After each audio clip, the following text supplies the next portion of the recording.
Hey everyone, Go the GM here, and thanks again for joining the Ret-Con-Artists. This week's episode, the crew is still in the middle of the desert, and they're just about to find just how bizarre this bazaar really will be. I don't have a whole lot to say this week. There really isn't too much new going on other than keep checking that Twitter and come join our Discord with links in the descriptions. And thank you all so much again for being here. Please enjoy the second episode of the Bazaar. We had a lot of fun with this one.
What are these heebies? Got them Let's do it. All right. It's ma'am. What a perfect way to open things Ma'am, up. you have testicular cancer. And marking to cut. Hi everybody, I am Ken, also known as Goat the GM, and welcome back to the Ret-Con-Artists. Say hi everybody. Hi, everybody. Happy Tuesday. What is it? January 29th, I think. Yeah. It is the 29th. I almost always have to check that. We are pretty what's the word I'm looking for? We are pretty. We're just pretty. We're beautiful. It's fair.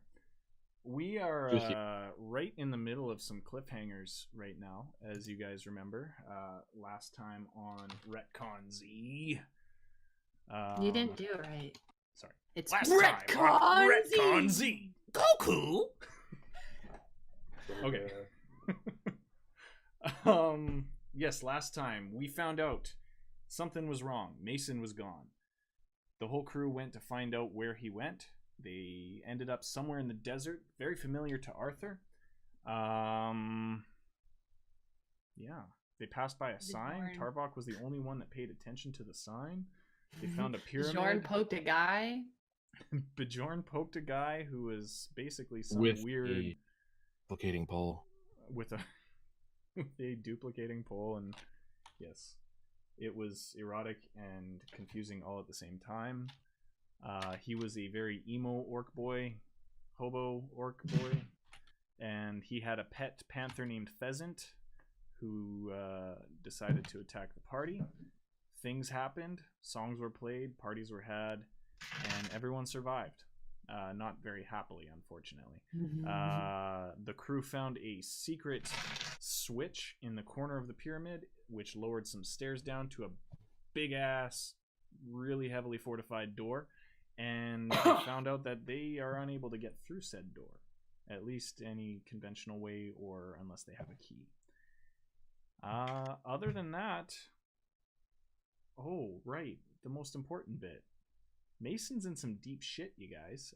Bjorn was able to use the flask to see wherever Mason was through his pack. And he's strapped to a wall looking like a big old pile of just mushy potato, basically, and his eyes are just not the same, and he is making some pretty horrible noises. He does not look very good. And I think the last line that we heard was Bjorn turning to Arthur and saying, "You're not going to be happy about this." Perfect. So we will pick up there in a second. I just want to say thank you guys so much again for being so active in the Discord and hanging out with us and leveling up in the Discord and sharing your ideas. We got some wonderful ideas that I think, you know what, I'm just going to switch over to the screen here and say hi to Josh is here with us. He's in the background hanging out with you guys if you haven't already seen him in the chat. Our quartermaster is present. He's always on call, so just remember that. And yeah, He has to be on call. I have him as a walkie-talkie coin. You all have him as a walkie-talkie coin. I have a walkie-talkie coin. It's basically you all basically I can have talk a to him stone right of now. far speech. You could if you wanted to. But let me finish my announcements because there isn't really a whole lot to announce. Again, Twitter, make sure you guys check us out there and talk to us as much as you want. Like we really enjoy. I need to give you guys more information on how to get into that Twitter, so that you guys can hit it up too, because I keep failing to do that. Anyways, what else do we have? We got things planned for Ret-Con-Artists future stuff. I don't really. You know what? Fuck it. Let's just get into the episode. Anyone else? There's a lot of things going on, basically. Yeah. Again, I know Vlad was there when Ken and I were playing Resident Evil on Saturday. That was wonderful. That was a lot of fun for us. That's something I'm going to be doing again with Ken. Probably not this weekend. Maybe next weekend. My liver needs some time to relax. I got really intoxicated really quickly. Yeah. You know, that doesn't sound like Tarvok. Not at all. No. The best part is, I mean, who makes singles? We were making doubles and Triples. they were a little bit more than doubles. A lot of rum was had that night. Oh man, we busted open a 40 after a 26er was gone. Rookie numbers. For those non-Canadians, I don't know. If Oh, a that's 26 right. They're all. Is all a 26er a phrase you guys use down there? No. No. All right. Well, it's basically a I don't know, a 26 ounce bottle of booze. I don't know what. Also rookie numbers. Hey now. Especially That was when we only got the first 48. one that we finished, and then we That went was into the- the 40 ouncer. Yeah. So you know, Yes. shut up. 44. Rookie. Okay. Rookie. All right. Now- Anyway, we're gonna Now do that it we're again. done our high school drinking competition talk, yes, it was a lot of fun, and We're all winners. we had a lot of fun playing Resident Evil 2, and I think we need to pick it up maybe not next week, but the week after. Who knows? I'm planning to do a 24-hour stream in middle of February. Maybe we can turn it into like a charity marathon. That was just an idea that I literally threw out today. We'll talk to the team, see what these guys think. Maybe have some fun with it. Okay. All right. Okay, back to the episode. Bjorn turned to Arthur and said, "You're not going to be very happy about this."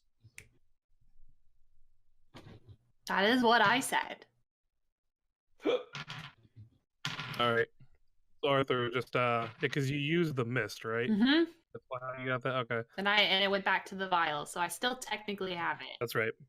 Okay, so Arthur had like a smile on his face. You know, this adventure we're going on, we're doing our jobs here. And then you say that he just like his smile just goes from like really big to just like this, just like really like worried look, and he just says, "What do you mean?"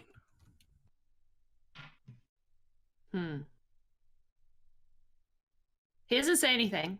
He's going to. I assume that he's going to have a piece of paper in his bag. In his bag of many things. It's probably a newspaper clipping. And he's going to write down on the note, he's going to write it down, and he's going to say, "Mason is in grave trouble. We need anything that can help locate him as soon as possible. Anything. Tell this. I don't know if we can help him, but I promise by the glory of Thor I'm going to try." And then he puts it into the wooden ball, and he sends it off to Bevington. the gnome. I'm imagining Bjorn right now with that piece of paper, just like holding his quill or whatever, and just like. I don't know how to slowly write. What are you scrawling it talking onto the about? paper. Okay, that's a long message. All right, so I'm gonna clip that just in case I need to write it down somewhere. So it was Mason's in deep trouble. I don't know if we're gonna be able to help him, but we'll try. That's the gist of it, basically. Here, I'll just or... copy because I'll Sure. copy and paste. Okay. I'll copy and paste it in the chat. Throw it in the live episode chat there if you don't mind. I am. Oh, Look okay. at that. Beauty. Okay, so that's what the note Wow. says. All right, we need anything that can help locate him as soon as possible. Anything. Tell him this. I don't know if we can help him, but I promise by the glory of Thor to try. Okay, perfect. You're not quite sure exactly what time it is, so you're not sure when Bevington's going to be opening that sphere. He did say every hour he would be checking it.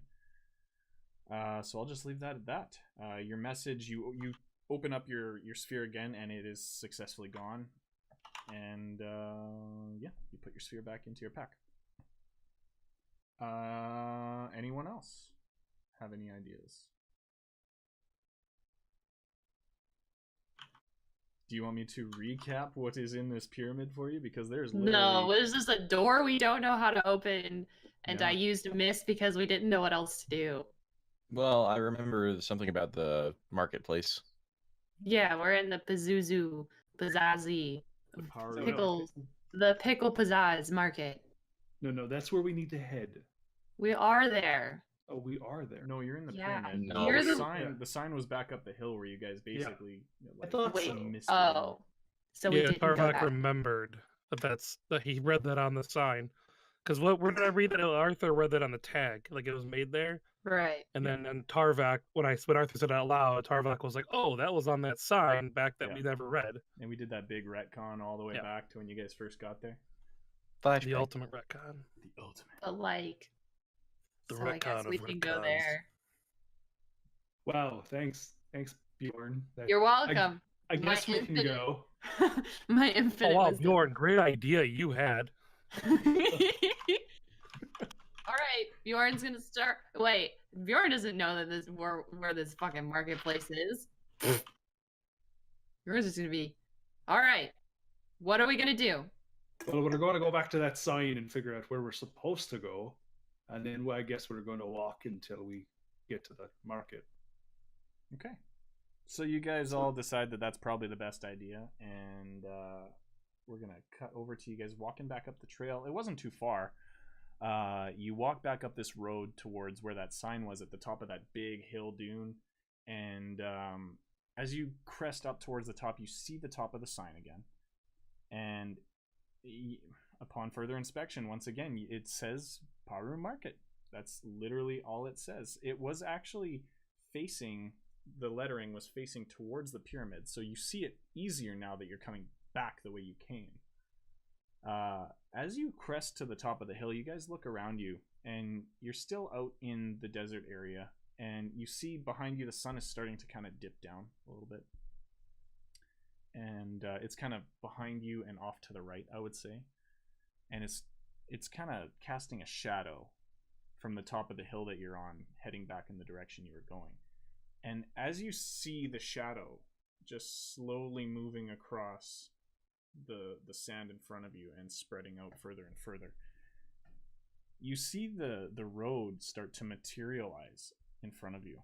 It's almost as if the sand is being blown away a little bit, but at the same time, it's not enough to really make a road materialize that well. And as the shade increases further away from you towards the way you came from, it pushes this line of shadow back, and from out of seemingly nowhere, a gust of wind kicks up a little bit of sand, producing 5 simple little market stalls. And in front of the 5 market stalls, which are actually conveniently shaped in a U facing towards you guys, there's a small stall. It's not supposedly a market stall, but it's almost as if a desk, right in the center. And as the shadow continues backwards, you also see a well with a bucket hanging down in the top of it, seemingly for drinking water. and a few little shrubs and trees just kind of pop up out of nowhere. And you're watching this all happen right before your eyes. And as the shadow continues on, the sun slowly dips down behind the mountains behind you, and it casts a shadow all the way back to the horizon where you see a few other mountains in the way there. But they're fucking far. The mountains behind you are the ones that are a little bit closer. I'm going to the desk. Okay. And I'm going to ask the person at the desk, have you seen Mason? Did I say there was a person at the desk? I have no idea, but I'm assuming there's a person, so I'm going to go ask. Even if there's not, Bjorn's still just at the desk going, have you seen Mason? Have you seen Mason Desk, who has just appeared? Magic desk. You walk up to the desk, and you do notice it's still fairly bright. I mean, you have dark vision anyways, but it's still fairly bright. You can still see. It's just all cast in shadow right now. And this figure of a man is standing there. I'm yelling at him. He is an elven man. I'll Appears yell to be gently. high elvish, I would say. I'll yell And respectfully. he's wearing similar he's wearing similar garb to all of you. It's very silk. It's very adapted for the region that you're standing in.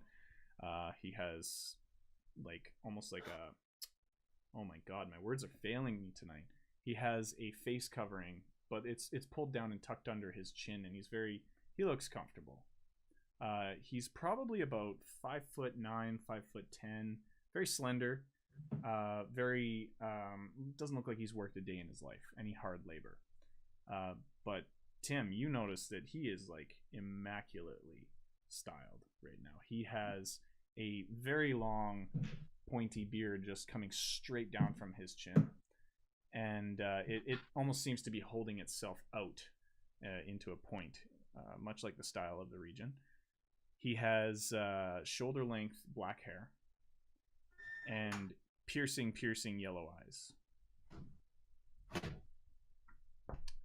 And as Bjorn walks up and says, what was it again? Sorry, where's Mason? Sir, have you seen Mason? He sees you expectantly, and as you approach and ask that, he just simply says, I'm sorry, I'm not sure who a Mason is. May I be of other assistance? Maybe you would like to browse the market?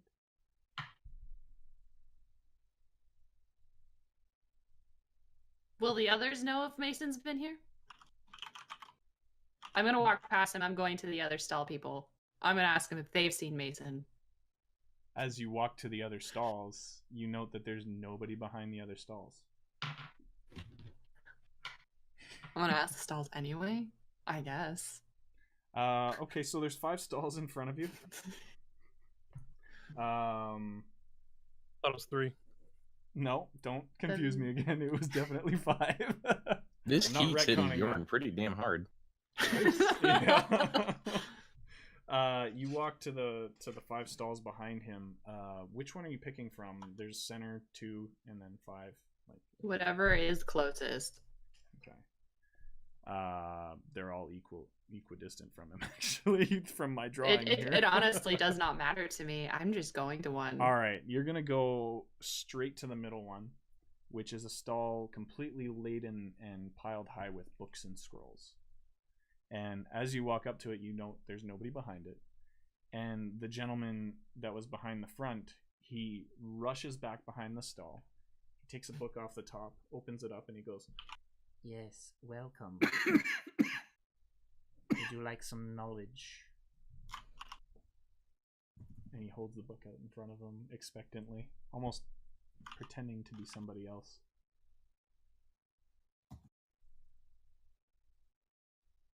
Guys, I think he thinks he's a different person. Maybe he's just playing a role. I mean, everyone now and then likes to pretend, right? Right. I do not have time for pretend. Where's Mason? And the gentleman says, I heard you speaking to my co-worker about this Mason. I, too, do not know who he is. Tim's gonna casually walk up to this guy and kind of mock him. Who are you?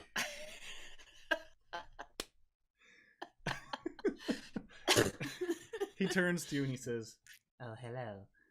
My name is Darius Peru. Oh, what a coincidence. My name too is Darius. That is quite convenient. I wish I had a sixth stall because all my coworkers here are also named Darius Peru. I am the third. Excellent, Darius. That makes me the sixth. I suppose that would make you the seventh then, wouldn't it?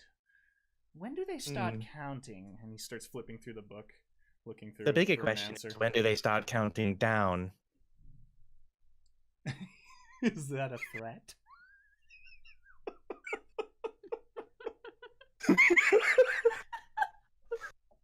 Yikes!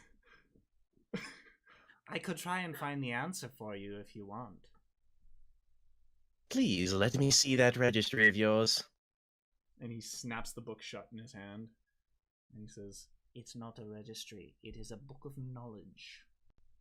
Now, Darius, is that another way to treat a Darius? Unless he's a paying customer, everyone is a Darius. Well, what constitutes a paying customer? Someone who exchanges goods for currency? You don't say. Yes, I do. And what is the cost of this book of knowledge you so speak of? It's approximately 4. For what? It's for knowledge. I already told you. I get the sense that you're starting to mock me for some reason. Are you He casts actually invisibility on Darius? himself. okay. Sure, go ahead. Is that a spell slot or a cantrip for you? Yes, it's a spell slot. All right, so you cast invisibility, and He's going dead silent after that.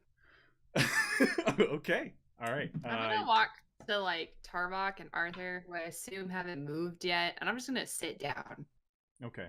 while I wait. In the moment that all this is happening, and Tim decides to just pop out of existence in front of this guy, this gentleman just simply stands and stares at the spot that was Tim, and what does he say? He says, That would be impressive if my market didn't just appear suddenly for you. Neat trick, though. Oof. Burn! I'm gonna try to steal his book. "Okay, hold on, let me just check something." Oh goodness. Hello. Hi. Meow. Hello. Kitty cat. It's the panther. You are. Meow. Pheasant. Okay, He thanks. really That's doesn't mind. Mittens. That is Mittens. All right. Yeah. For reasons known to me, you're gonna have to roll pretty good on the sleight of hand check. Or Sure. you know what? I'll make it a stealth check to try and get into a position where right. you won't be seen taking it. Because he did put it back down upon the pile.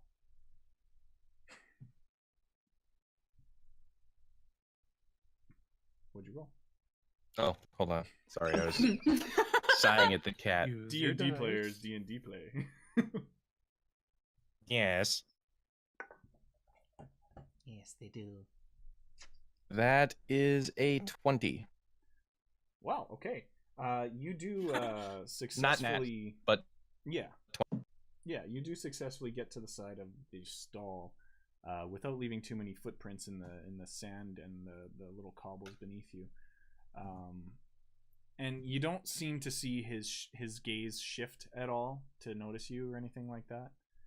But you do see him still just standing there smirking, staring at the spot where you were. And he says to the others, Are any of you here to shop today by any chance?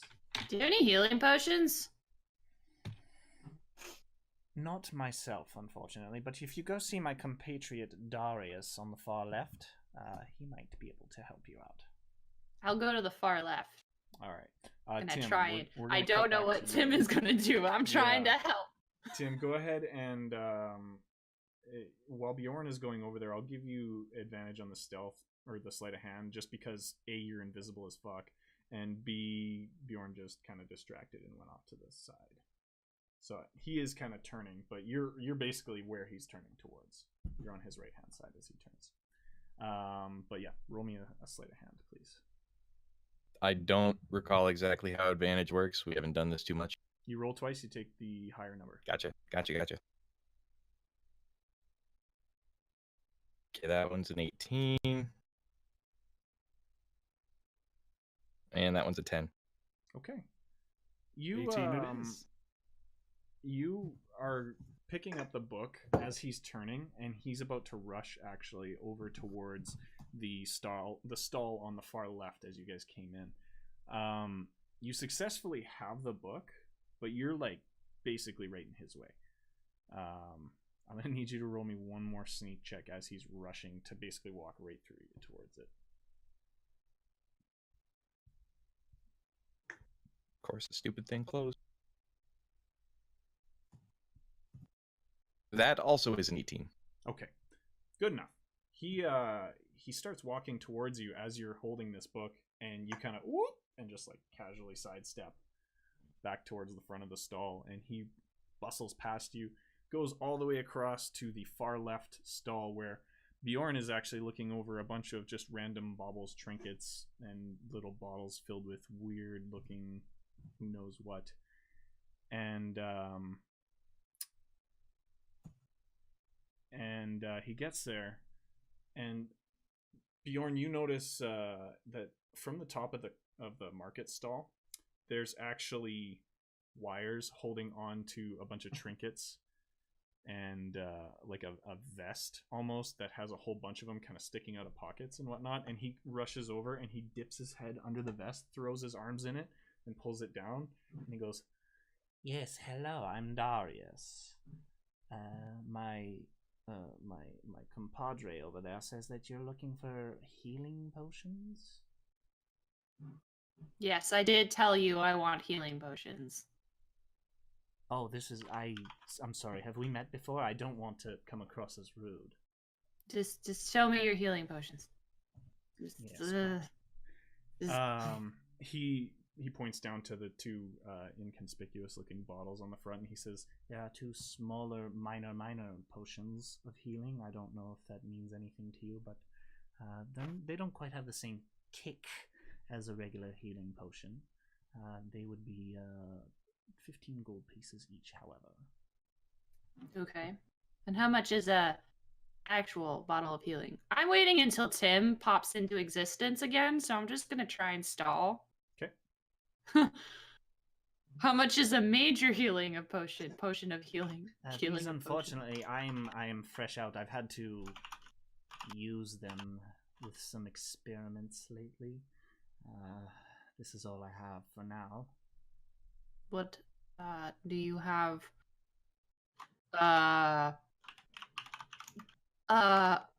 Do you do you have visibility lasts an hour? Oh. Yeah. Here we go. If he wills it, he could will himself out of it, though, right? Yeah, Tim's gonna kind of sneak around. Well, walk over to Tarkov. Just To who? Tarkov. Yeah. Wow. Tarvok. And he's kind of nimbly moving his little half-elf ass over there. Okay. Just gonna whisper into Tarvok's ear. I didn't hear that. We can't hear you. Mic settings. He whispers, I've got the book. Wow, that was sensual. Oh, I just got shivers. That's like shivers and chills at the same time. Arthur, do you need a minor potion of healing? Oh, it's cold out here. Correction, large one. It's minor potion of healing. Do you want an even minor potion? Designed of for healing? minors. Arthur's Like sitting on minors like or a, minors? I'm going to look very pleading at Arthur to help. Please help. It's a virgin potion of healing.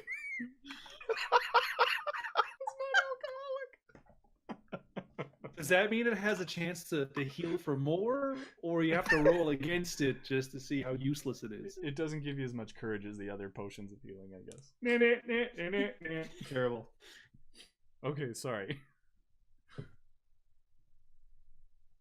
Okay. Arthur, sorry. So Arthur is sitting on a large broken stone with his like sunglasses on, just kind of like looking up, and his arms are crossed. And when you ask about the potion, he just kind of looks down at you and kind of like tips his sunglasses down, and he just like, minor potion sounds incredibly useless. But then he's just kind of like looking at you, like trying to like, no, but you need one, right? Like trying to get my attention. So Arthur's he's just like, but oh, let me take a look. And he gets up and he kind of runs over by Bjorn and kind of is trying to catch up to like what might be going on. He has no idea Tim's invisible. He's just kind of like with everybody now, trying to help out. Cool.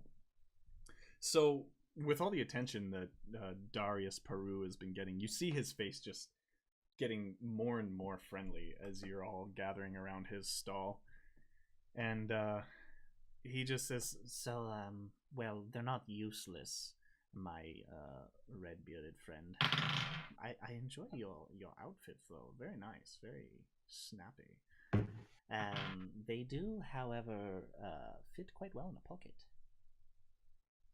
I have other wares, of course, if you will. I've got baubles and trinkets and knickknacks and who's-its and what's-its. Arthur starts listing off all Galore. of these like high-end brand potions. Like these, I don't even know what they would be. like But just like these like they're basically they're like some microbrewery potions that are like made from this home, and he's just trying to like get this guy to like, you know, really think about what it is we're looking for. Kind of like, you know, I'm not looking for, you know, some random crap. I want like the good stuff. So you start listing off some of these very well-renowned breweries from your home, and Darius Peru he stops you and he says, Oh, I wondered why you seemed so familiar to me. Are you from Agrabah by any chance? Soon as he asks that, before Arthur answers, does he recognize this guy at all at that point? No. Okay. You could roll for that, but you don't recognize him whatsoever. He does, like, his demeanor, his accent, his clothing, all of it fits though from your experience. Okay. So when you ask him that, he says, well, my friend, I can't place you, but you've placed me. How do you know me? I don't know you. It's just how you carry yourself. I used to know a family from a long, long time ago. I'm quite old, you see. I feel like I haven't been to Agrabah in, I dare say, centuries, if you will. But you just seem very familiar, as if, I don't know. I can't quite place it. I'm very good with body chemistry and if you will, genealogy and genetic makeup. So. And maybe Arthur that's what it is.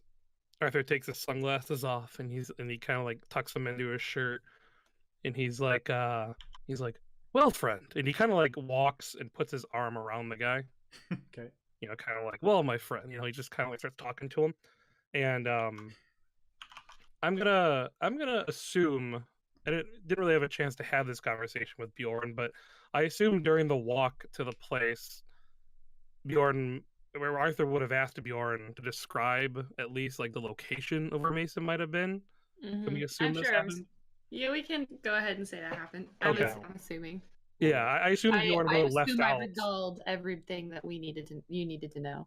Okay, yeah. So I assume Bjorn would have left out like the horrendous parts, like you said earlier. So maybe Arthur isn't 100% aware of a lot of it, but he starts trying to describe. He's like, "My friend, I think there is a location we need to find. And I think maybe your sentries could really help us." He's just really trying to like have like this guy's my friend is what he's trying to do. So he's trying to describe where Mason possibly could be. Okay. Roll a charisma check for me, please, to try and see if he Come wants on, to Bard. help you out with anything. Charisma. You got this. Seduce this high elf. 15. 15. Or wait. Yeah, 15. Okay. So Darius Peru, when you put your arm around him, you do notice he does kind of like shrink down a little bit and kind of recoil just a tiny bit. He's clearly not used to being touched by other people. Either that or he just doesn't like tieflings. As you talk to him and you start to describe a location, I'm assuming you're not saying, oh, this is where our friend is or anything like that, or are you kind of adding in details of what he looks like and stuff? No, he's basically describing the location of what Bjorn saw, not necessarily, Mason being there, just that we're looking for a location and that you might know based on your sentries. It just should be in this area somewhere, kind of thing. Right. Darius kind of he turns to you and he says, Well, that's I don't understand why you would be searching for an area like that. It sounds to me you're looking for some sort of a dungeon of sorts, or a jail. That sounds oddly terrifying if somebody, saw a wall with shackles on it. My friend, you have no idea. How many of them do you think might be active in the area? I know the clans, most of them have long been since disbanded, but I know that there is still an underground. Do you have any idea where an outfit might... And he kind of Arthur does this pretend shifty eyes thing where he's trying to be quiet, and he's just do you know where they might still be active? Unfortunately, my expertise lies in economy-based endeavors, if you will, and experimental endeavors as well. I'm a bit of a collector of sorts. Unfortunately, I'm not a jailer or a dungeon master, if you will. So I'm sorry. Arthur dragons. has been... As soon as he mentioned the economy, Arthur reached into his pocket and he pulls out 5 of those super old gold coins.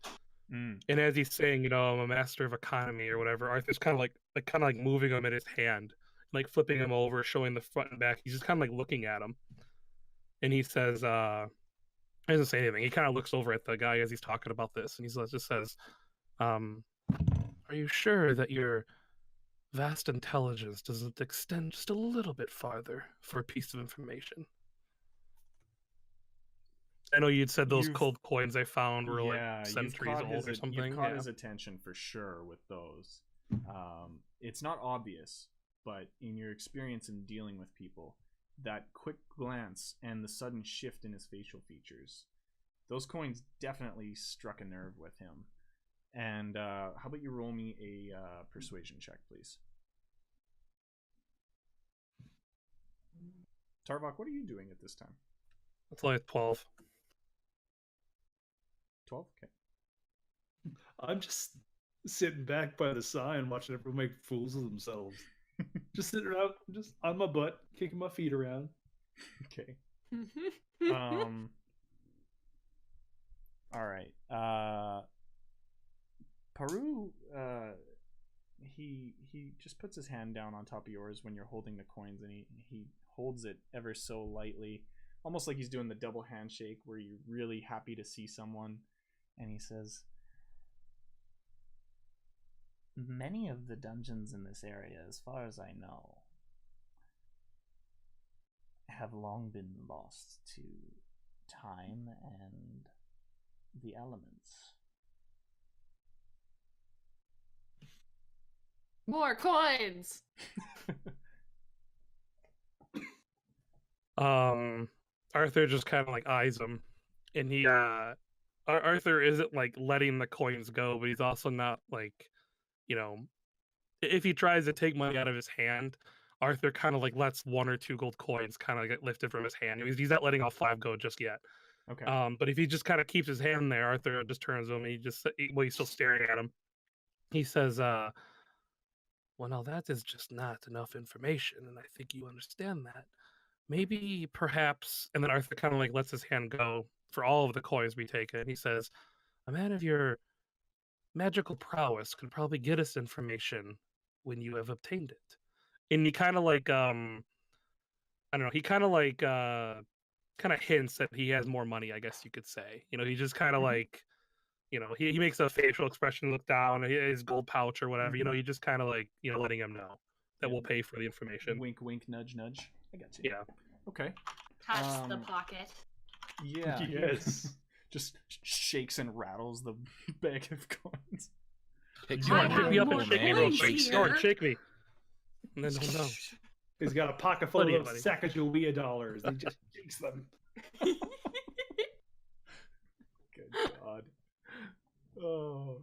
All right. So he's picking up what you're putting down, and he says, Well, maybe if you check with my other compatriots, you haven't really spent much time shopping on market. We have limited time, you know. As soon as the sun goes up, I have to tear down, if you will. There's no way we've been here more than like maybe 20 minutes, 30 yeah, minutes. he's really just implying that he wants you guys to shop, basically. Yeah, Arthur catches that immediately, and he looks at the rest of the group and he says, "Why don't you let us know exactly what it is we would need?" Sorry, I kind of don't understand what you meant by that. What did we? Basically Arthur's asking him. Arthur caught on to like what he's hinting at, buy stuff. So what would it take for you to go along with us to help us? So what is it you want us to buy to make this deal complete? How much? Like, is buying one potion enough? Like, Arthur is going to buy a potion and then try and convince him to help us. It's like, well, what does it take? Also, do I see a floating book somewhere, or does the book disappear with Tim? Like, what's going on with That's that? a good question. Tim, I assume that if he puts it under like his trench coat, it's invisible. It's like Yeah. it's not like Does it Tim's gonna immediately just disappear? let it be floating around. Book. It goes to Tarbach. yeah, no, I think by I now. have a you- Oh God, the book's got its stealth. I am the book. That's a great idea to do, though, to somebody in the game. To start talking through the book. Oh, good God. I am the book. This is our friend Book. What does he do? I already have Well, a friend yes. Rug, so 1d6 in paper cuts. Oh my good God. Is that slashing or piercing? No, that would be slashing. that'd be It would be slashing. slashing damage and bleed damage every other turn. Have you ever been stabbed by a piece of paper? Come on. Yes. You've been sliced by paper. Yes. I don't know. What if you? Manila envelopes.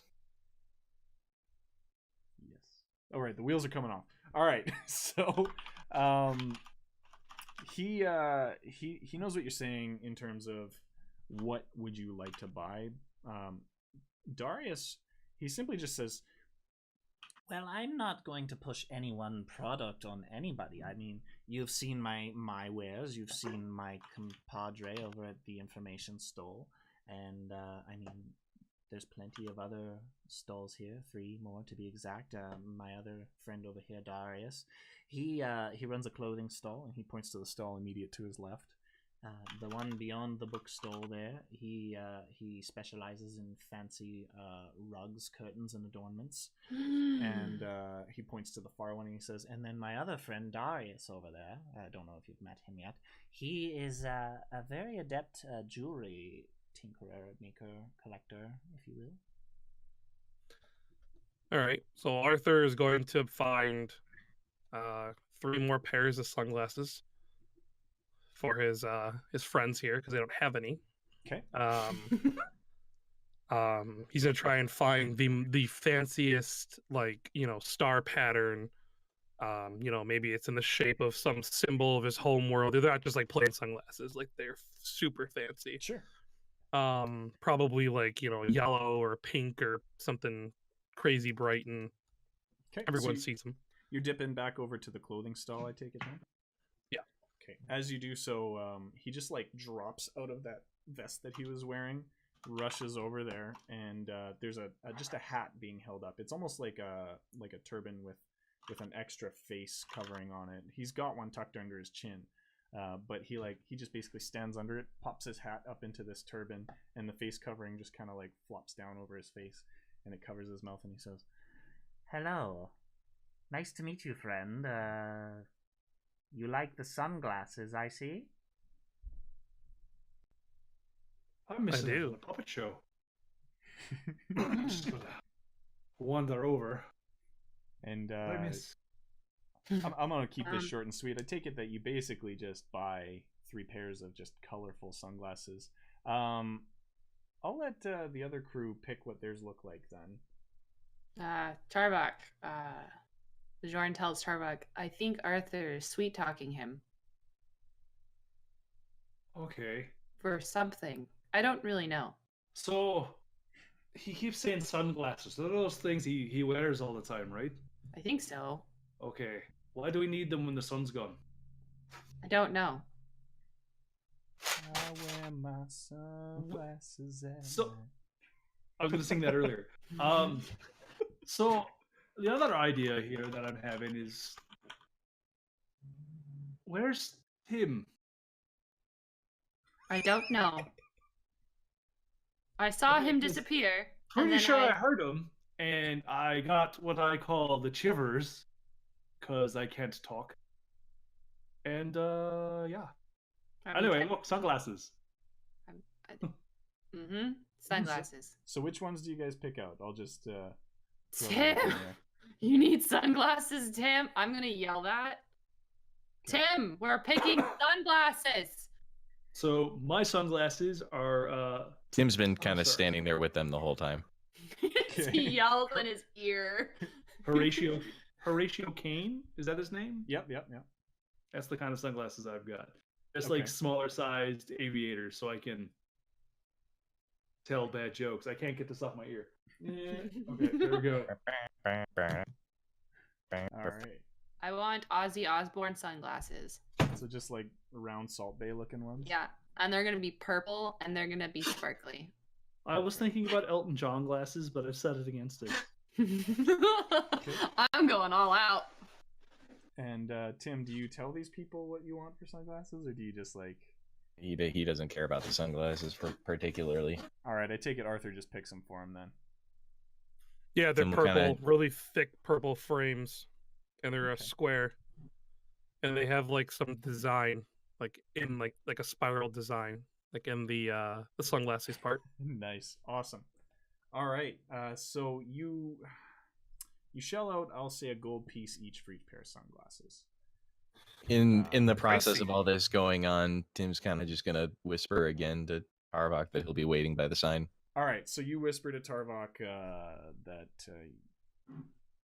again that you have the book. You said. He already heard about the book. He was just telling him that he'd be back waiting by the sign. Okay. Yeah, that's all. All right. Cool beans. Tarvok, you hear this disembodied voice once again in your ear. And Yeah, but I've got sunglasses on, so no one sees me go. perfect. I'm just looking All right. around, going, I can't see shit in the And dark. we cut back to Peru and Arthur. Did you want to barter with him on these at all? Because I know I kind of just said 3 gold pieces, but Oh yeah, they're definitely pricey. My headset just got caught on my. Okay, that was weird. Yeah, no, that's definitely way too pricey, okay. especially Um, considering he already offered him gold for information. Yeah, fair enough. All right. As Peru, I'll retcon back to this moment. As Darius puts his hand out expecting payment, and he says, That'll be 3 gold pieces for the signers. Arthur just kind of looks at him and. Oh, did he take all 5 gold pieces? He never actually said. You allowed him to, so that's I assumed. Yeah, okay. I was just making sure. All right. Arthur pulls out one of his regular gold coins and just sets it in his hand. And just kind of like nods. Roll a persuasion check. That is a very simple persuasion or barter.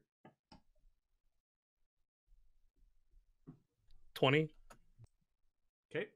You put it in his hand, and Darius just pauses, looks down at his hand, and It's not like they're made out of ivory.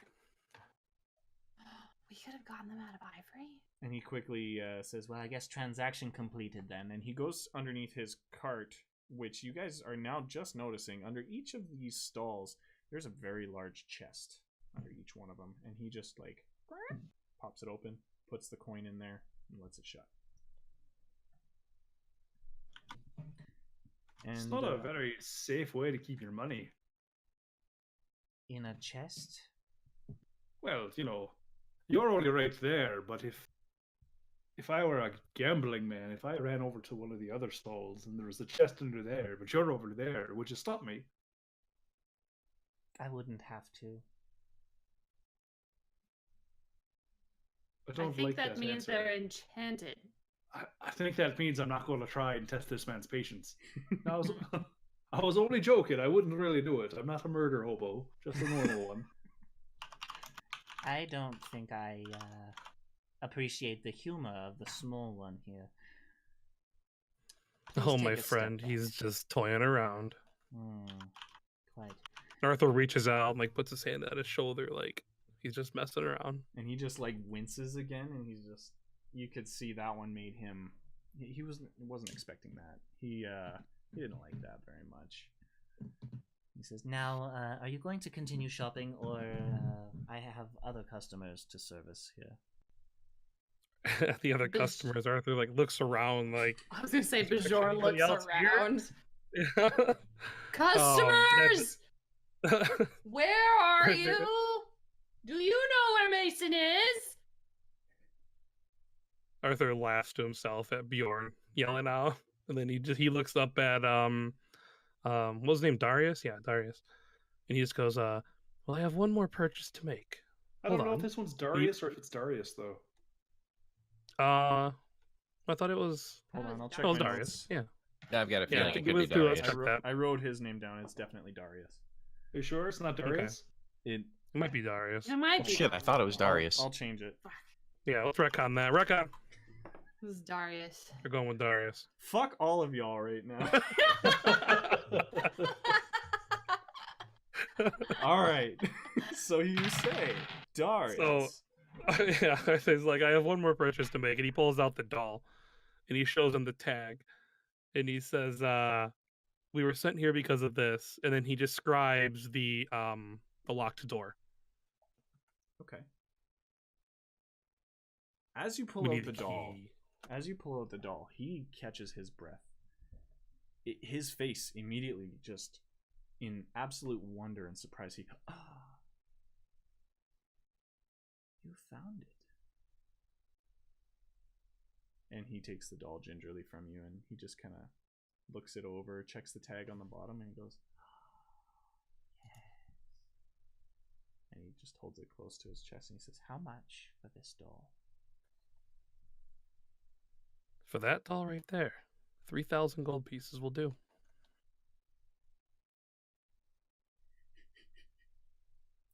And Arthur puts his sunglasses back on. Roll a persuasion check. Fucking mic drop. Well, he's doing Yes. that since Tim's 3,000. I nudge Bjorn.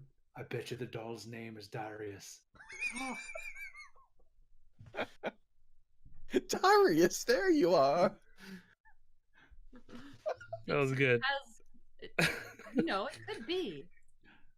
I think you're right. Don't be so literal. All right. I rolled a 12. You rolled a 12. Bum, bum, ba-dum, Not bum. Arthur maybe But not said that's- it with as much confidence. Fix the mic back But up. that's so Yeah. so Sorry, it's time good for the though. encore. It's not terrible. Not terrible. Come Just on, he give it really 20. wants the doll. So you see him standing there just really pondering, and he's like stroking the hair of this small doll, and you can tell like he's really attached to it. And he keeps looking between you and the doll, and he's staring at you deeply into your eyes, and he pulls the little cover down off of his face, and he goes, It's very close to a friend of mine. Very well. This chest has, I think, enough for you to take with you. And he points to the chest underneath his desk, You call me a klepto? He's got a chest. full of approximately 3,000 gold. Is what Darius is saying. Who knows what else is in there too? Okay. And then I assume it would be 3,000 worth of like rubies, gems, gold coins is my assumption, I guess. But so upon accepting the offer though, Arthur kind of like, oh shit, like what did I just sell? And he he looks up at the guy and he says, well, a deal has been struck, but I am curious, what is it that makes it so special? It's very close to a friend of mine. I'm gonna go actually give it to him right now, if you will. And he goes Do you back. mind if we join you? Oh, absolutely. He's just right here. You've already met. And he goes over to the book stall. Oh my god, it is Darius. And he rushes up and he puts the doll behind his back, and he keeps the turban on as he goes, and you hear a little as the little wire holding it to the stall like snaps off, and he walks over to the book stall, and he's holding it behind his back, and he goes, My friend Peru, I have a gift for you. You've been such a good friend to me all these centuries, and I just want to return the favor. I know you've been longing for something your entire life, if you will. And at that very moment, he like shifts over to the other side and he says, Peru, what is it? He's talking to himself. You'll be very cryptic right now. I don't like when you get this way. And he shifts back, puts the turban back on. He says, I'll just show you. And he produces the doll. And as soon as he gets back to the other side and pulls the turban off, he goes, Melinda. Well, Where did you Linda. find her? and he shifts back to It's the other one. And not he puts the turban Darius. on. You lied to me, Tarvok. Listen, I was just following trends. Sometimes they're wrong. And and Darius, we'll say the fourth, he puts the turban back on. He says, Well, the people that we've been discussing wares with have seemed to have come across her. and he shifts back again to the other Darius. He says, Well, but I've lost her hundreds of years ago. and he turns towards you guys and says, Where did you find her? It's trying really hard to keep track. Are we talking to Darius or the other one? "You're talking to Darius the Third right now." We're talking to Darius. Okay. That wasn't me. That Um, was Patricia. So Arthur will describe again the ruins that we were in. They had the druid with the cat and the locked door in the basement and the stones. And Arthur also tells a little bit of the story about how when he was a child, you know, he says, "Oh, I used to frequent these tombs, and we would hide them behind the bricks. And well, when we were in the last one with the locked door, of course, I remembered to take a look and see what was there. And this is where I found it, along with some coins, which you have already seen, or." He has already seen. He points at the other stall where he handed them to Darius. Darius the First. Yeah. All right.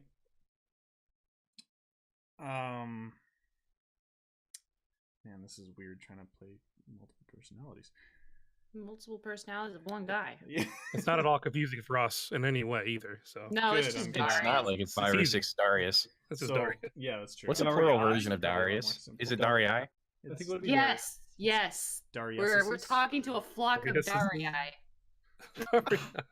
Flacca Darius. I want her So, bound to the like it. bazaar. And one Melinda. As you're telling him where you found it, he goes, Oh, Melinda, how did you get there? "My small one," and he kisses the doll and tucks her in his front pocket, and he's just very emotional, it seems now. He says, Can I haven't seen her." scream whisper at Arthur real quick? Yeah. whisper? Isn't that how Bjorn whispers anyway? This isn't more just like It's like, hey, Make sure the housekeeper knows how to open the door. This is weird. Arthur acknowledges Bjorn with like a nod, like, I got it. Okay. And then he Arthur plays a little bit into the emotional aspect of this doll to Darius, and Mm-hmm. he's just kind of, well, I'm so very happy to see you reunited so soon with your lost item. You're welcome, by the way. But as to the locked door, do you have any idea where the one key might be? Asked him. He says locked door. Which locked door are you speaking of? I'm sorry. Oh, this was. Oh, I'm sorry. I had spoken about this with Darius. And he points at the booth that he previously told him at. And he says, and he describes again about the, where he put the brick underneath the tile and the stairs went down. It was the same. He kind of describes it all over again. Okay. And he says, "Oh, I've heard of that. Yes, Darius told me about that." Me too. I don't think I have a key for that, unfortunately. Darius might. I don't know where he keeps it, though, if he does have it. Which one? Oh, that would be Darius the 5th. Okay. So Arthur turns around and looks at the booth. And he goes 1, 2, 3, 4, 5. And 5 points to the jewelry booth on your far right. And he grabs onto his chest of 3,000 ish of value. And he just drags it in the sand. Okay. As Bjorn picks it up, Arthur lets it go. I take it you grab like the handle of it and just kind of drag it over to the. Yep. Until Bjorn picks it up, and then he just kind of like, okay. He's gonna pick it up and put it on my shoulders and thing. I'm super strong. I can do it. Strong. All right. So you're handing your chest of gold to Bjorn. And then I'll set it down near Tarbok so Tarbok can sit on it, or maybe Tim. I don't know where Tim's at though, so. Arthur. But Tim is welcome to sit on it if he wants. You go to hand your chest of gold to Bjorn. Bjorn, you grab the handles from Arthur, and you pick it up. You go to pick it up, but there's a little more weight to it. But that's because Arthur's hand is stuck to the handle. As you Arthur, you have to let go. I know it is 3,000, but I will not steal it. Well, if I could let it go, I promise you I would. I'm gonna Arthur grab has a his really hand. worried look at his face. I'm gonna grab his hand and try to pull it off. Ow. You go to grab his hand, and by using the opposite handle that you have, and your hand is also stuck to the handle. Arthur looks at wherever Darius is currently. I'm gonna be like, oh, I understand now. Tarbok, Don't touch it. don't touch this. And where is Darius? Not going to, since you're both kind of. If we dump this out, would you collect all of the gold in your bag? I can try, but Arthur, you go to look over at Darius, and he's still just sitting there stroking the hair of the doll in his pocket, and he's just smiling, and you see he's just strangely pleased with himself. And oh my. Hold on a second. Was that George Takei? Yeah. It Oh was. my. Is this another Darius, or is George Takei coming out? No, to no, the no. field? That was a Hello. disembodied George Takei voice. Bjorn, what's your armor class? Like stupid. 18. Okay. It's like really stupid.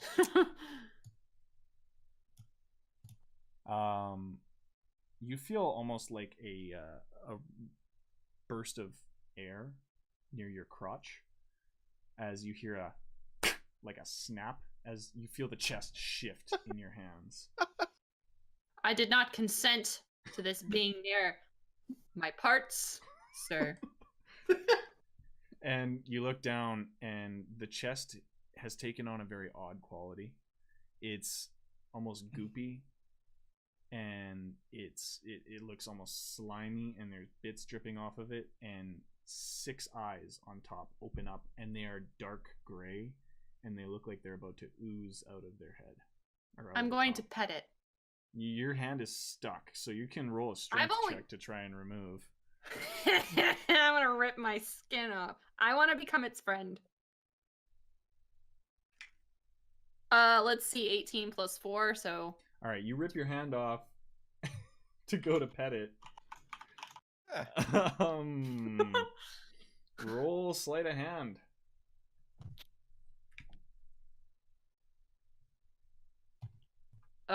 Okay. 17. All right. You just barely yank your hand back away. You're still basically holding hands with Arthur on the end of this chest. Hi, Arthur. And you yank your right hand back as this thing snaps again. And as it snaps at your hand, you see rows upon rows of teeth inside. He seems angry. Pretty sure you can't Good observation. talk with one of those. I get the bow ready, and I... Can Arthur react, or are we rolling initiative? Yeah, you're rolling initiative. Damn it. Okay. I tried. Hold on. Give me a second. I lost my pen, and it's important that I get it. Oh, shit. Spy Fiasco. Hold on. I got a 20 for initiative, by the way. Hi, bud. Okay. 16. Yeah, have this. Thank you.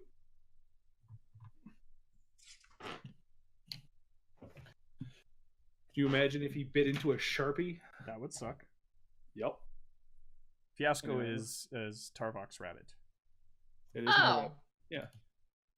I was a little confused. All right, we've got 16 from Max. I got an 11. 11, okay. Tim? Oh, here.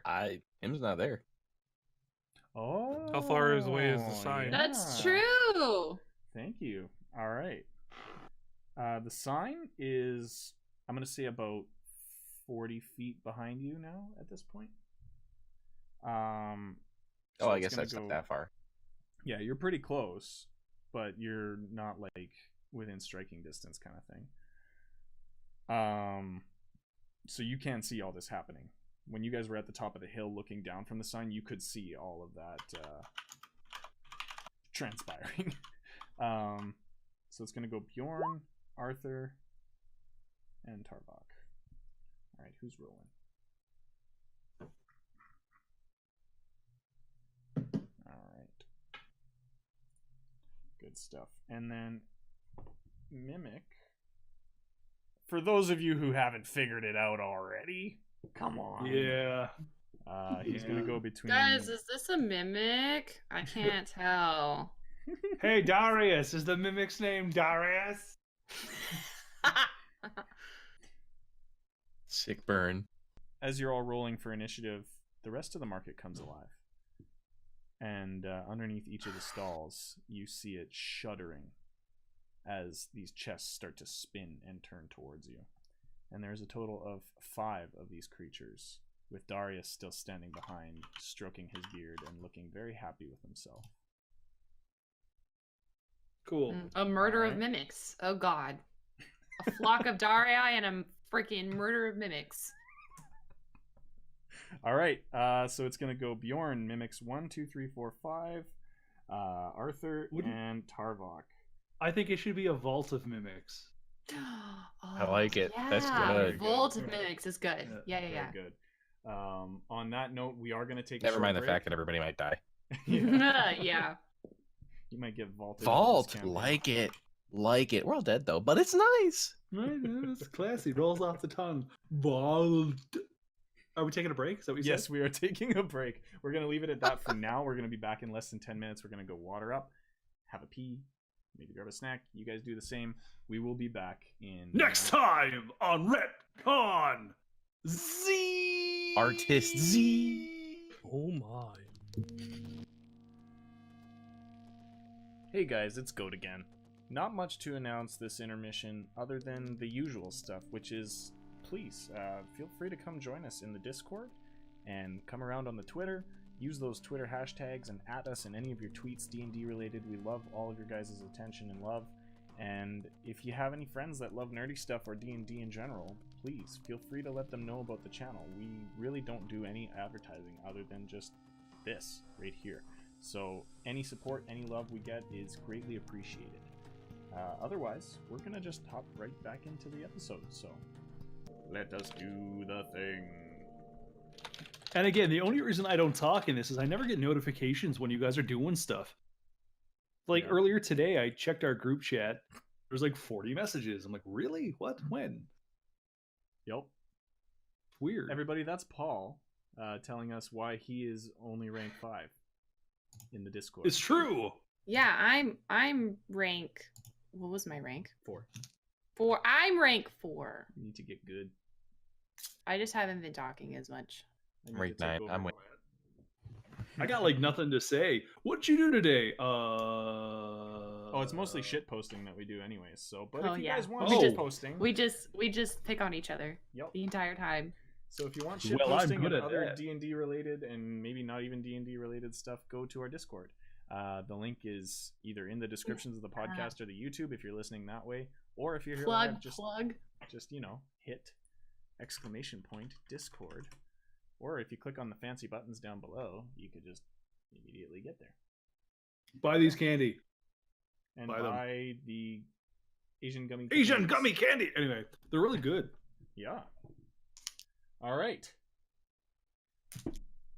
Well, what else do I want to say at the intermission here? I don't think there's really anything else that I haven't said at the start.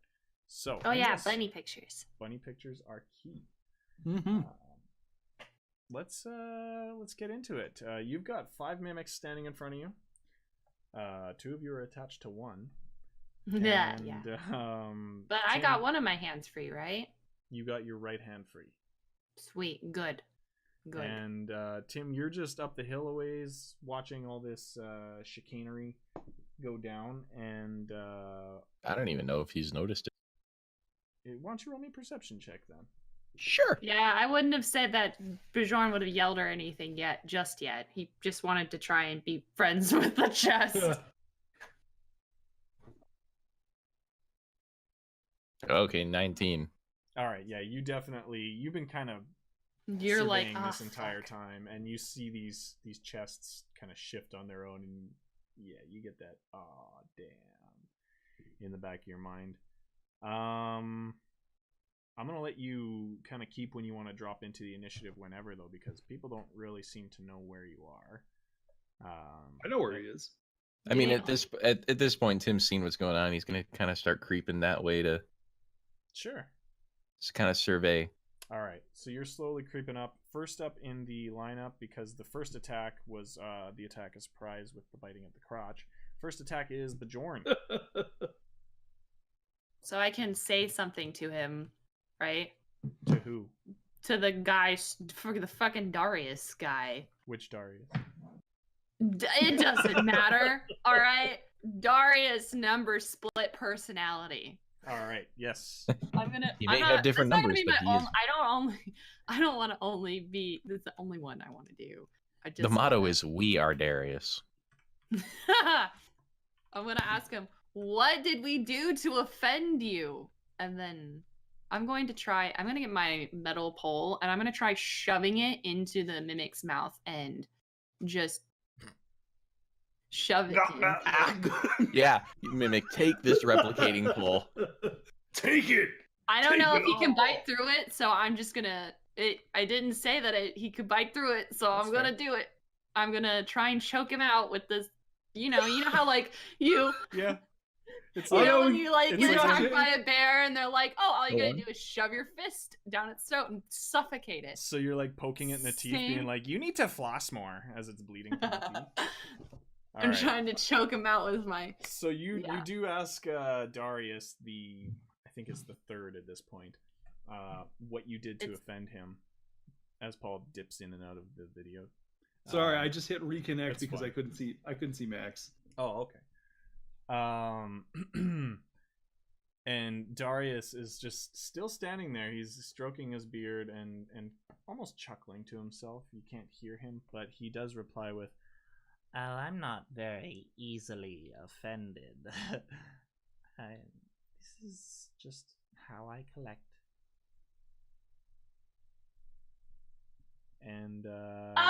Go ahead and roll an attack on the shoving your big metal pole into the mimic's Okay. maw. The maw mimic. Yeah, yeah.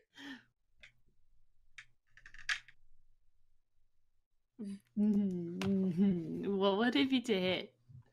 Would it just be my normal thing? I would say it's probably strength because it's like Strength? right there and you're just I mean, shoving it it's into okay. the My strength is 1 less than my thing to hit, so maw. Yeah. so 19 plus 4. You hit. I'm gonna shove that so far down its gullet. I'm gonna say this is probably equivalent to a staff for damage. Yeah. Yeah, sure. So Your go ahead what? and roll. I think it would be a 1d6 bludgeoning plus your strength. for damage. Okay. What did the Mimic, do you want 9. anything to eat? Nah, I got this wicked bruise in the back of me throat. 9. 9 damage done to the mimic you are holding on to. We're going to call that mimic number... I think that would be mimic number 4? No, that would be mimic number 5 because of the... We're going to do it corresponding with Darius's from where they come from. So it should be Mimic number 1 then, because it was It was the the 5th. clothing Darius. Who is... no, it was... Oh my god. No, it's clothing, Darius. Was it? Because yeah, we bought the That's what I sunglasses. made the deal with. Then you brought us over to the jewelry place. You're after. correct. All right, so number 2 then. Was Frantically erasing writing stats. Yep. It is now. All right. Cool. All right. So mimic number 2 is successfully throat bruised. Next up is job. mimic number 1. It has. Yeah. Is A that bit the of- one that I'm holding? Because that you're, one is You're that holding one's the one gonna- that you just smashed, which would be mimic number 2.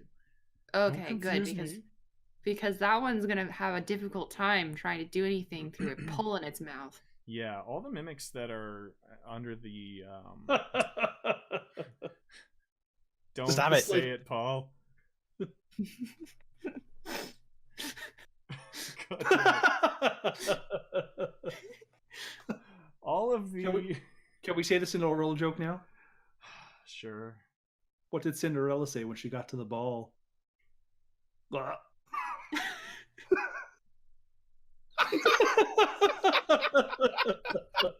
That's not my joke. That is Ken's joke. It is beautiful and I love it. Okay. So that's, you know what? From now on, Mimic number 2 is named Cinderella. That works. All right. Cinderella mimic. Okay, can I be Cinderella's friend? Mimic number 1. All right. What's I need, mimic I need number 1 everyone to doing, just Ken? keep it in their pants, please. All right. So It wouldn't I'll be try. D&D without that. Sleeping Beauty mimic. No, I'm just kidding.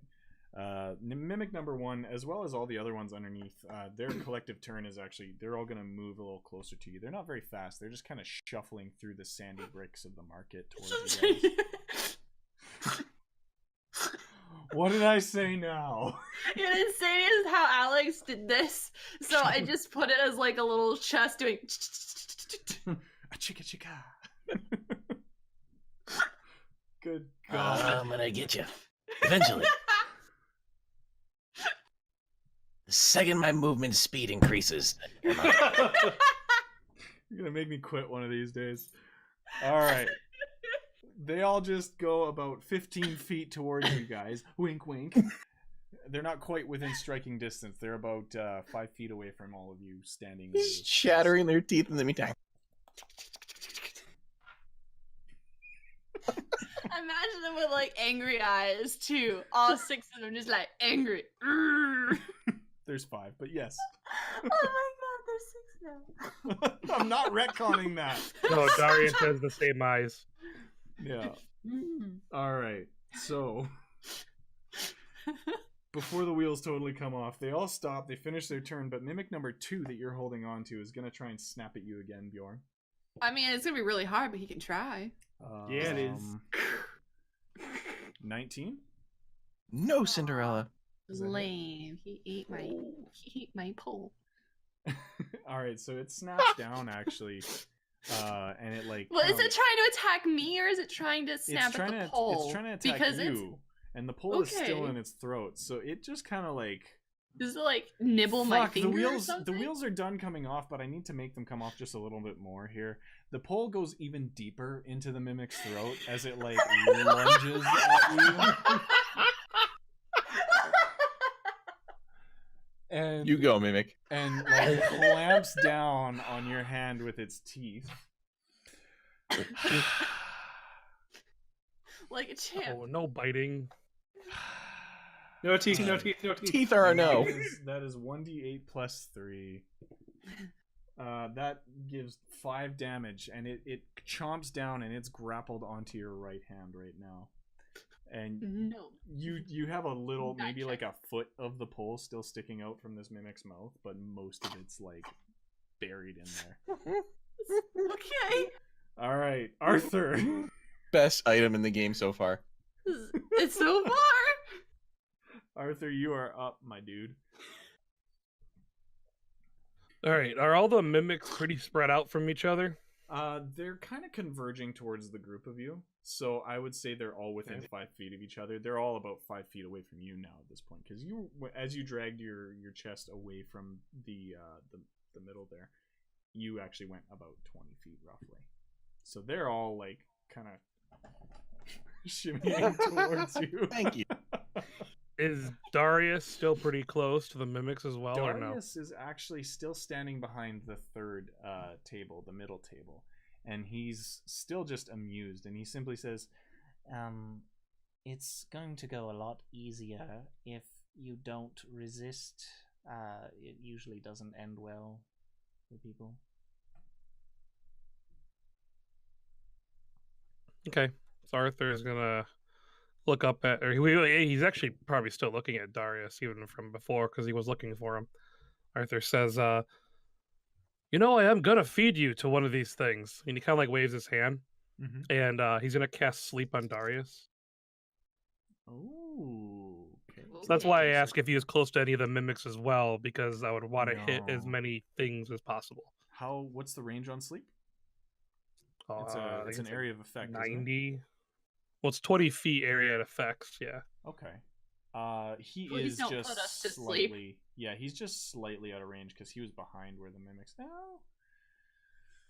No, I have How range to big hit is- him, but it affects a 20-foot area. Yeah. Are you asking like how Yeah, far remember? away? Yeah, I'm just trying to think of how close he is to the mimics. I think he does actually. They all fall just barely within that then. So you can try. Except Cinderella. No, they're all there. Cinderella. That means we are too. Yep. Cinderella's No, two. I'm not The one we're casting shoving it on. poles So and the one- throats. Yeah, the one that stuck to me and Bjorn, Arthur and Bjorn, is not going to be affected. I'm casting it so it hits Darius and then as many of the mimics as possible. So forward, not forward back. He's an elf. He can't go to Oh, sleep. he is an elf? Yeah, he's a high elf. Meta. I didn't know he was an elf. I may have missed that. No, like you can still try, I guess. But Yeah, I mean, it'll hit the mimics at least, maybe. yeah, you can hit the mimics. I don't care. Sure. I'm just looking at what he said in chat, and then proclaimed it. I got excited. Yeah, an elf Oh, can't be no. affected by it, I don't think. That's your one meta for the night. Would Not that even mean a that I go meta. half to sleep? Yeah. You You're get like, Forrest You get Whitaker, Forrest Whitaker. Good. Yeah. Terrible. You're just annoyingly tired. Just like, damn it, I wish I could take a nap, but I'm an elf. Temporary stroke. So elves are It's called Bell's palsy. No. It can happen to anyone. Okay. It's actually a condition, anyways. Oh yeah, immune to being charmed, aren't affected. Okay, that's right in the spell. That would qualify as an elf. Yeah. That makes sense. Okay. Whatever. Still gonna cast it Okay. on the mimics. So I think. Yeah. That's kind of like Sounds the good. best option I have right now. So Sure. All right. okay, so that's the action, and then I'm also gonna cast Bardic Inspiration. I believe that's a bonus action. Okay. Let me double check that though. Sure. Yeah, as a bonus action. So I'm gonna cast Bardic Inspiration on Bjorn because he's right Okay. next to me, Cool. and then I'm gonna cast Sleep on the group of mimics, the other Okay, 4 mimics. So what's your pool of hit points you're able to use with your sleep spell? I'm adding it up right now. Hold on while we math. So it's 19 hit points. You cast sleep and none of them seem to be affected. The one that Bjorn is being grappled by seems to kind of go like a little bit, but then like immediately clamps back down. Oh, and then Well, I was shit. able to move my hand a little bit. Like, oh my god, Jesus. That was a terrible roll. Yeah, I'm gonna cast Bardic Inspiration then on Okay. All right. Bjorn, so he'll have yeah, he'll be able to 1d6 add that to any D6, check. Okay. and that's my turn. Sweet. All right. Next up is Tarvak. With Tarvok, since I previously have already drawn my bow and arrow. All right, so based on the position of the other 4 mimics, Mm-hmm. and based on the U shape, so it would be, I guess, 1, and then 2 is here, 3 is just in front of 2, and then 4 and 5. So Cinderella mimic, which is number 2, Yep. is the one that's clamped on Bjorn. The Yes. other ones are about 5 feet away from there, towards the market stalls, and they're kind of like in a very loose U shape as they all came shuffling in from the U shape of the market Yeah. stalls. Okay. If that's the case, they're all within about 5 feet of each other, then, are they? Yep. Everyone's in that clump is basically somehow linked by 5 feet distance. Oh. Have to be my action for the next turn. You know what? I'm just going to target Cinderella. Okay. To try and give them a hand. Please don't roll one. Or Cinderella give already has Bjorn a a hand. Yeah. All right. So roll the hit. Okay. And I rolled 8 and 7. I rolled a 15. That hits. Cool. And then it was 1d8 plus 3. Where's my d8? So that's 9. But I also have Colossus Slayer. So just to bring that up, just to let you know what we're doing here. Where is it? Anyway, I get to roll an additional 1d8 damage if I target an opponent or an enemy that has less than their max HP. Okay. So it's just bonus. Cool. Do it. That's a good skill. So that's 9 plus 4, so that's 13 damage. Damn, boy. All right. It takes that arrow, and you see like a chunk of the top of it kind of flap away as the arrow glances off the top of its lid, if you will, its head. Gross. It takes that arrow, and it actually does get a little bit stunned. It's gonna let go of Bjorn's hand for now, and I assume you're gonna pull your hand out as that happens. Well, yeah. As you do, you just hear a as that pole just comes sliding out of its gaping maw, and That's disgusting. Word choice. and it kind of burps a little bit as it comes out. It just Ew, it's gross. Ugh. and you are still stuck with your left hand, same as Arthur. You are both still stuck to this thing with your left hands, and it is now Bjorn's turn. Are you moving at all, Tarvok? Sorry. No, I'm. You know what? Yeah, I'm gonna move. So I'm gonna move 10 feet back. Okay. Good. Just to keep my distance from everything else. Okay. All right, Bjorn. What you gonna do? Okay. I am going to. I'm going to use Thunder Wave. Okay. Go ahead and read that Alright. out to me again, please. All creatures / objects in an area take 2d8 plus 1d or plus 1d8. Wait, yeah. Okay, stuff damage and pushed away 10 feet. The Okay. Make them save shuffle some more. the save will have if they do the save right, then they'll be halved and not pushed, but And they you're still take the damage. You're aiming this at the ones behind. Mm-hmm. said? I'm trying to aim it in the direction of Darius Okay. and the mimics, if they're in the way. Yeah, they're all basically They're in your field of view there. Sweet. All right, hold on to your glasses, Arthur. With one hand. Yeah. Just like he brings up the thing. Okay. All right, and they have to roll a DC save of what? Sorry, Constitution. Constitution. And what do they have to beat? Here, you know what? You don't even have to say that yet. I'll just roll for all of them at once. Okay, the Mimics got a 16. And Darius got a 7. Okay, well, I don't know what they're is it against me or is it? I'm just gonna if Well, it's against you me. just have to tell me what the DC save is. So what's your Constitution? My Constitution Or, sorry, your is spellcasting modifier is charisma. My wisdom. spell casting is wisdom because Okay, I'm a cleric. so what is that? Oh, it's right there. Oh, I'm okay. It's 13. It's a 13. Okay. So the mimics all just kind of, as best as they can, dig in a little bit. Kind of like shuffle down. Yeah.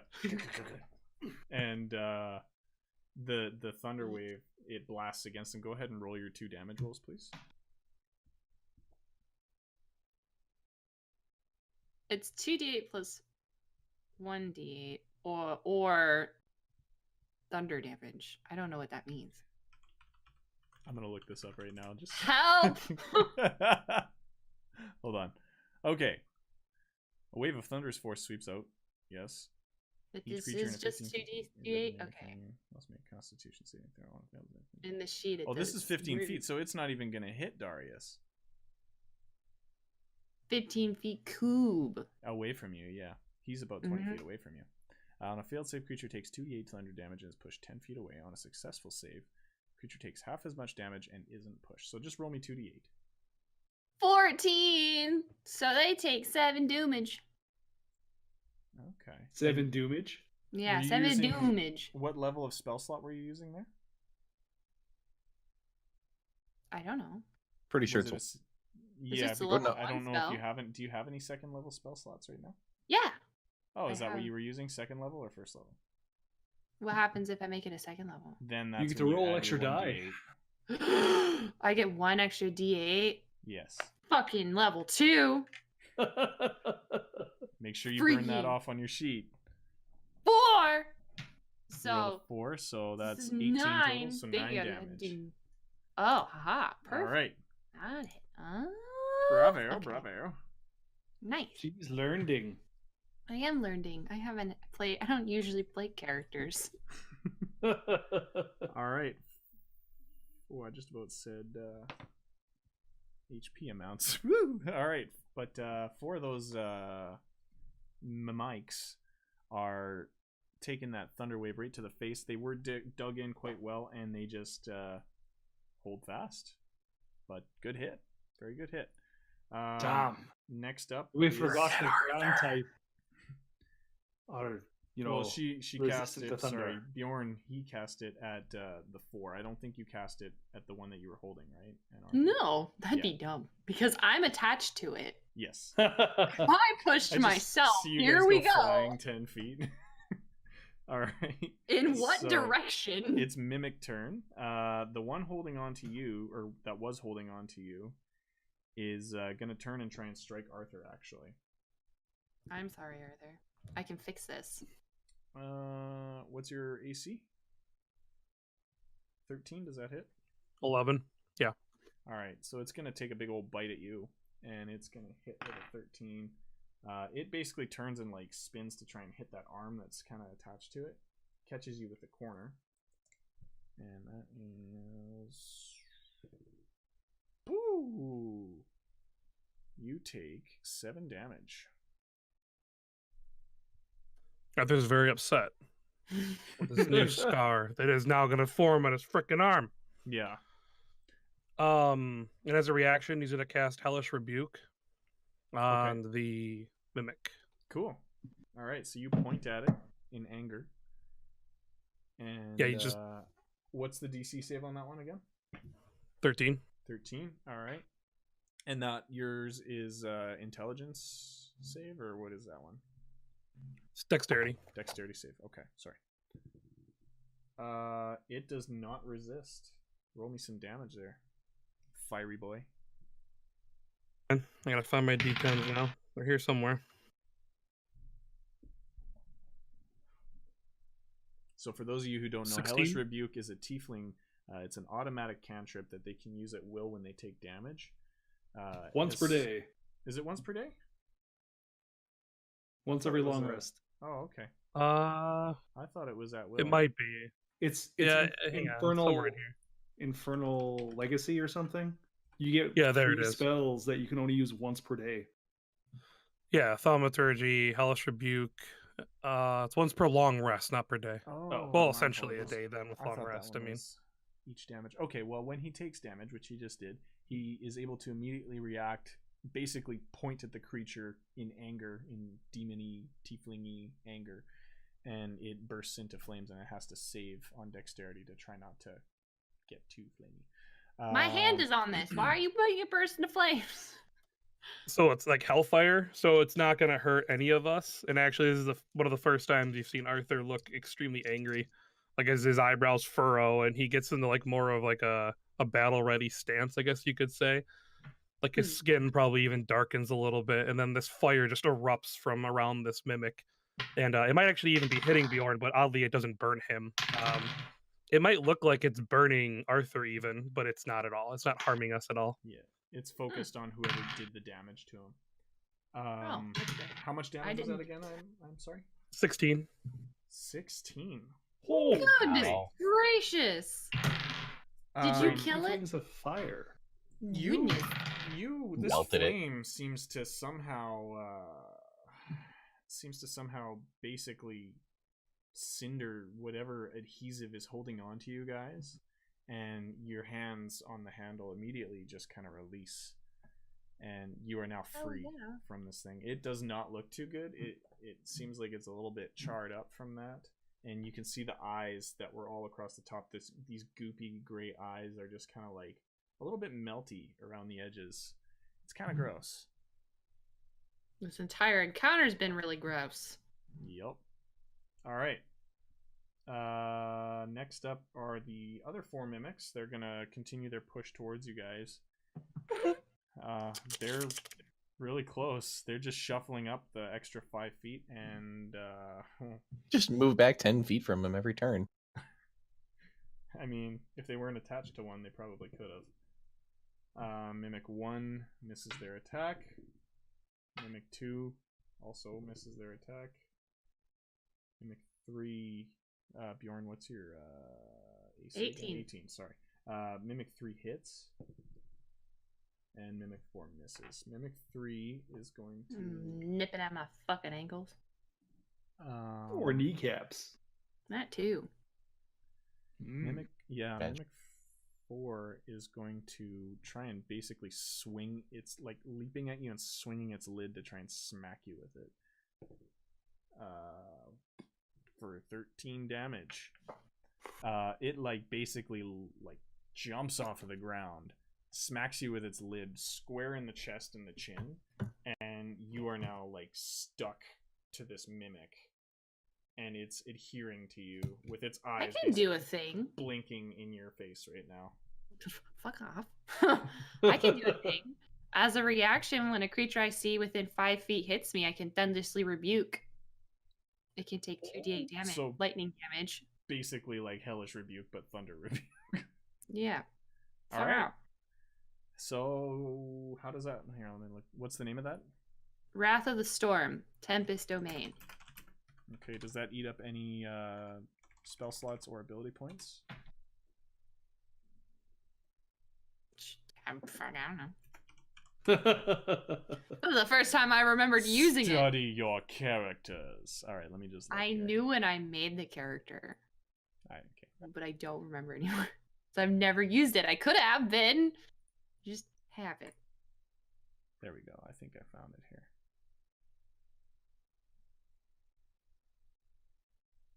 I got it. Okay. And 2d8. Mm-hmm. You said? Mm-hmm. Are you sure? Because it says 2d6 where I'm reading this. This is what the character sheet's telling me. I didn't touch this character sheet. This is what it tells me. Takes 2d8 lightning or thunder damage. 2d8. Okay. According to the Vlad. All right. I will take the sheet's words for it then. Go ahead and roll your 2d8. Okay. Okay. Thank you, Vlad. I appreciate that.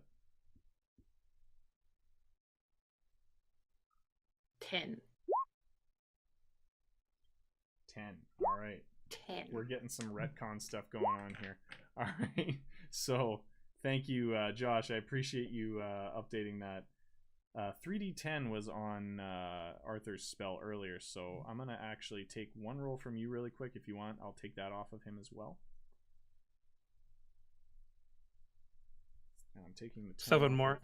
7 more? Okay. All right. Beautiful. Yeah, I forgot it was a second level thing. I rolled it for first level, I think, or something. Same results, but extra damage. And thank you for also updating us on the 10 damage. That is from number 4. There we go. All right, sorry. Apologies. There's a lot of mimics going on here, and I can't tell them apart. They look like treasure chests to me. All right, Arthur, you are up again. Arthur? Yep, the mimics Okay. just went. Oh, yeah. I was confused. Never mind. Thought it was Tarbox next. I don't know. Never mind. Don't listen to me. So the other mimics had gotten to us now, right? Is that what happened? Yep, Mhm. they're all within I'm- striking distance now. They've all tried Okay. lunging at you guys. 3 of them missed. 1 of them hit Bjorn and is now like basically stuck to his face and took a bunch of lightning from him. Okay. Because we're completely getting about to be surrounded. I think I'm reading this correctly. I can cast Hellish Rebuke once per day. Then it says you can cast Darkness once per long rest. I'm sorry, once per long rest for Hellish Rebuke, once per long rest for Darkness. Okay. I think I can cast both of them once per long rest. Yes. Okay. I have never played a Tiefling before, so I'm Paul still has. figuring all this stuff out. I got one. Nice. So I'm gonna Arthur's gonna cast Darkness at a point where the other 4 mimics are gonna be stuck in it. So they will not Basically- be able to see anything at all. I think in all any of them way. would be at that point because you're all in this big clusterfuck of people and creatures right now. So the only thing with the darkness is that you have to make it a focal point on something. So if you had something you were to throw as an example, so let's say you had a ball and you cast darkness on the ball, you could throw it, and then that big sphere of darkness would travel along with it. It's actually a really neat spell. Yeah, it's visual and material. So I'm gonna say I'm gonna look for a clump of sand in the ground or a rock I see maybe in the middle of the bazaar that's kind of within the cluster of mimics. Okay. And I'm gonna try and cast it in a way that where maybe even if I have to keep the mimic that's between us out of it, I want to get as many mimics in it as possible without me and Bjorn being stuck in it. Okay. All right, sure. I got you. Okay. You cast your darkness. I don't think it needs a skill check for any of that.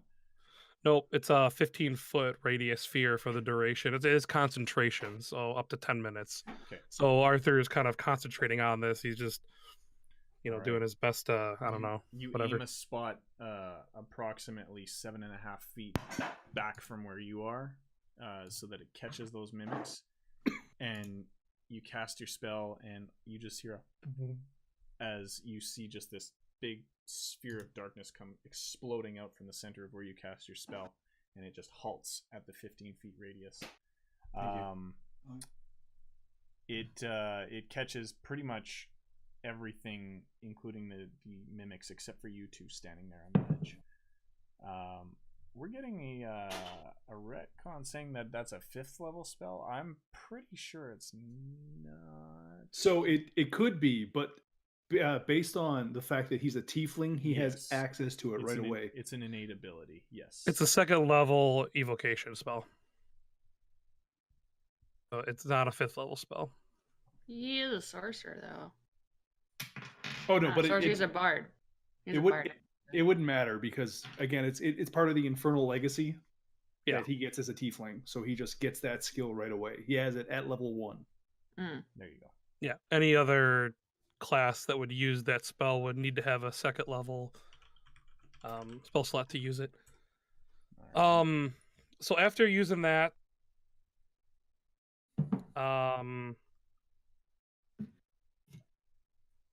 yeah, I think that's gonna be. Oh, I'm gonna hang on. Oh, I'm gonna run. I'm gonna move back. Okay. So maybe towards. What? How far away is Tarvok? Like 20 feet or something like that. Yeah, I think it was about 15 actually. 15? He moved back 10, Okay. so. So Arthur is going to tell Bjorn, you know, Don't worry, Bjorn's just we should profusely move back. You know. bleeding right now. Okay. Oh yeah, I forgot Bjorn took a lot of damage. I totally Oh forgot about yeah, that. I'm almost dead. Oh no. So okay. I'll be yeah, good. so Yeah. I moved back 10 feet. Hold on, I'm still getting some extra conflicting information on this darkness spell. I'm gonna put us on pause for 1 second here, and I'm gonna pull open the player's handbook right now. Oh, the tiefling has to be level 5 to activate the spell? Yep, that's what I was missing from what I was reading. Yeah, that's not Okay. listed in there like that. There we Cool. So never mind. I don't cast All right. darkness. go. Let's retcon cast, that back. It's okay. No, it's okay, Vlad. If they all die, it is your fault. I'm just gonna leave it at that. I mean, I don't know if you Don't can worry about heal, it. but healing me would be great. Because I am like alive. Yeah. I had another idea with the darkness thing, but it's not gonna work now. So now I am gonna just heal you because it's the next best option. So I'm gonna cast Cure Alright. Wounds on Bjorn. And well, you still have inspiration, so I don't need to worry about that. Cool. So 1d8 plus 3. Okay.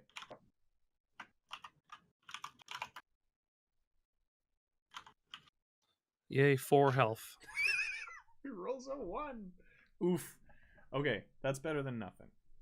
All right. Yeah, I mean, now I'm less closer to death, but if that mimic hits me for 13 again, I'm still gonna die. And Arthur, since it is your turn, and you're not grappled right now. I think the only person who's technically grappled with a mimic stuck to his face is Bjorn. Yeah. And Tarvok, you are now up next. Okay, Oh, so sorry. Let me pause one more time. What I was implying was, Arthur, you still have movement. I'm sorry. Oh yeah, no, I moved back to 10 feet or whatever. Okay. All right. Good. Sorry, Tarvok. Go ahead. all right, so knowing that the other two are a little bit more in danger. Tim, what do I want to do here? I'm going to pause and just say, Tim, you have been able to jump in in initiative at any point. I'm just reminding you. I'm tracking. Okay. Just making sure. Have we heard anything from the cluster of Darius? He is just standing behind his cart still, amused at the show. He seems impressed by what's going on. Again, I'm just gonna take another pot shot at the one in the middle. With it's only attached to Arthur now, right? No, They're with Arthur's hellish rebuke. It kind of burnt away the adhesive that was holding them. Perfect. But the one that But is there's attached one to somebody on- is on. There's one Bjorn's on face. me. Yeah. Okay. What's my movement speed? 25. I can get within distance, huh? Yeah, you can. All right. Don't want anybody to die, so I'm gonna run up to. I'm gonna run up to Bjorn because I can. Yeah. I also have cure wounds. Okay. The healer is not doing any healing. And just to go over to this again, it's 1d8 plus my spellcasting modifier. So where's that d8? That is not it. becomes the healed. The healed. I need healing. I need. So I heal you for 8. Yes. Nice. 6 plus 2. And it is now Bjorn's turn. You have blinky, goopy, gray mimic eyes in your face. Sweet. Can I throw him You can try and shove him off of you, yeah. and then throw it at the guy? If I roll high enough? I'm going to say if you roll a high enough strength check on your disengage, you can try and shove him in the direction of, what's his dick? Darius. Okay. That Darius, not the other Darius. Okay. What about Darius? No, he's not. I don't even want to talk about Darius. That Darius is rude. You can't talk about Darius without talking about Darius. Listen. Hey. So, can I please chuck it at him, please? As fucking hard as I can. What's your strength modifier? Plus 4? 4. So I got 24. All right. You Not. basically have a very smooth chin and face now as you successfully waxed your stubble that you may have had. Did you have a beard? Did we retcon that like 6 times already if you have a beard or not? Whatever is on your our chibi, little yeah. on our chibi Okay, guys, no that's facial what he hair. looks like. No facial hair, but if he forgot Good. to shave, it's definitely not there anymore. Right. All right. Good stuff. With his northern genes, I definitely think that it took some stubble with it, and it does go flying. But I'm also going to have you roll a dex check to try and aim it at him. But I just critted. I know you did. It's 2 That's different checks. so One was a lame. strength to toss it far enough to hit him. One's a dex to hit him.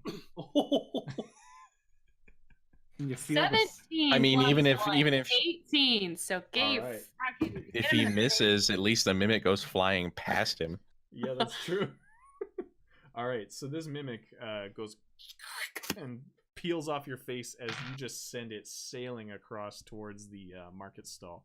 And it takes out 2 of the poles as it smacks straight into the torso of Darius the Third. And He's the He- same dude. yeah, he with a big oof, he just We goes, don't need the thirds. Just call him Darius for now. He's like, oof, the other Darius. Quit being a bitch. I don't want to be disrespectful, okay? So he like folds in half as the weight of this mimic hits him right in the gut, and he lands on his ass, and it's stuck to him on his torso, and he goes to shove it off, and he says, "Get off of me!" And he shoves it off to the side a little bit, and you see Melinda is stuck to the top of this mimic now. Ooh. Yeah, fuck you and fuck your doll. You are Right. You're successfully free. There are dolls that Oh. they make for that, by the way. But yes. Okay. Ah. On that It's time Dang it, for Cinderella. another. Oh, why do I keep losing my stuff? On that note, You I'll be can- right I'm back. going to bound backwards just a little bit to get away from these stupid fucking chests. define just a little bit for me. Oh, fucking, I don't know. What's their movement speed? You have 30 More movement than speed. that. All right. I want to be away from them. All right. So you're gonna go back about 20 feet. Then I take it. Sweet. I wish I could chuck Tarvok with me too. I don't want him to get attacked by mimics. That would be an action, unfortunately. Yeah. Um, Sorry. I thanks for healing me though. Bye, Tarvok. It's all good. I Okay, would thanks, I bye. would take you by the hand and whisk you away with me, but Ho ho. I am I've used my action. All right. Maybe next time. Maybe. There's always next time. So mimic number 4 went sailing, and I'm actually gonna make it take some damage on that. I hope so. I actually forgot to roll damage there. Should I have rolled? Should you roll damage for It that took elf 6 guy damage. getting smacked Yes, with a I'm chest? gonna do that as well. Mimic number 4 took 6 damage, Oof. and Dorian. Dorian? Darii. Dorian Gray.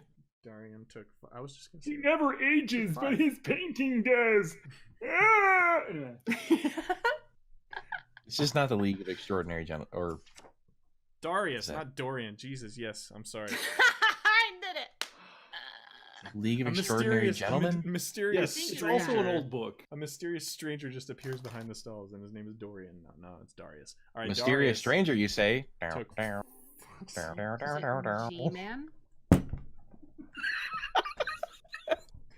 Okay, 5 damage to Darius. Moving on. It is the mimic's turns. They are all going to move to Tarvok and try to attack. Mimic 1, what's your AC again? I think it's 16, Tarvok? 14. 14? Ooh. I'm squishy. Mm-hmm. It's all the beer. Number 2 is there as well.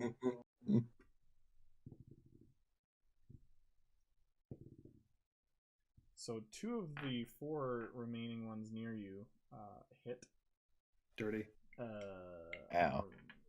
I'm gonna use a reaction and use cunning words on one of them. Okay. You can expend one spell inspiration, roll the die, and subtract the number from the creature's roll. I don't know what dice I roll though. Is it a d20? Oh, that's a good question. That'd be Josh! nasty. What do I He just roll wakes for up, cutting "What's words? going on?" Cunning word. We're gonna switch to our quartermaster. And Cutting word? Cutting words is d6, d20. How do I subtract from the attack roll? I think it's just your spellcasting modifier. So it just subtracts a set amount, but it says roll. It says roll the die and subtract the number from the creature's roll. Wait. Oh, cut. Oh, okay. I thought you were doing a different spell. Sorry. Yeah, cutting Wait, words. here. Let me just- So I want to try to make one of them not hit, basically. Right. I'm pretty sure he's getting his book. I got the book because I am not in. Yeah, I'm trying to find it. Oh, if it's a bardic inspiration die, it'd be a d6 then, maybe? Yeah. Okay. Yeah. There you go. So whatever Okay. your bardic inspiration die is currently, that's how much you reduce it. Beautiful.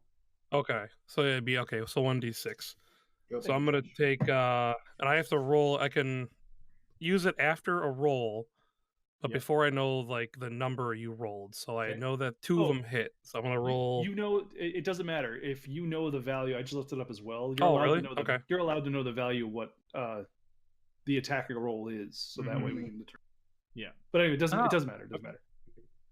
I roll a 5, so I want to make one of them not hit somehow. So you Okay, pick yeah, which one. that I actually guess. would make But everyone either- makes one not hit. That would make either one of them not hit. So Okay. I will only roll damage for one of them. There we go. That is 6 damage to Tarvok. The other Okay. one, as it's leaping towards Tarvok, what are you gonna say to it, Arthur? To throw it off. He just, as he's like chomping out to bite at Tarvok, he just goes, "Not today." And then You're the not eventually, being like a a magic cardboard. stops and just goes, "Okay." It Yeah. says. Yeah, that's convincing. Oh, okay, sure. Good enough. All right, fine. Maybe later today. Just you wait about 2.5 more minutes. Right. 6 seconds from now. All right. Good stuff. Mimic's turn is done. It is now up to Thank you. Arthur. Good reaction there, sir. It is your turn. All right. So am I sorry, it's stunned? Arthur's turn. It was his right. reaction. Is it my turn again? Yeah, that was the end. Oh of yeah, the- because you I go used after the a mimic. reaction. That's right. Yeah. I'm running out of things, guys. You guys need to kill them. Trying. I've been stuck right, to so what one I'm gonna this do- entire time. So what I'm gonna do is Arthur is going to viciously mock the one that looks the most damage. Cinderella herself. Yeah. Where's So your he's gonna be pole? like, the shoe doesn't fit or something like that. She will never fit. The shoe will never fit you. All right. Ugly. You're so And then fat he you just, broke the glass shoe. So I gotta roll a d4, Okay. and you gotta roll a wisdom saving throw.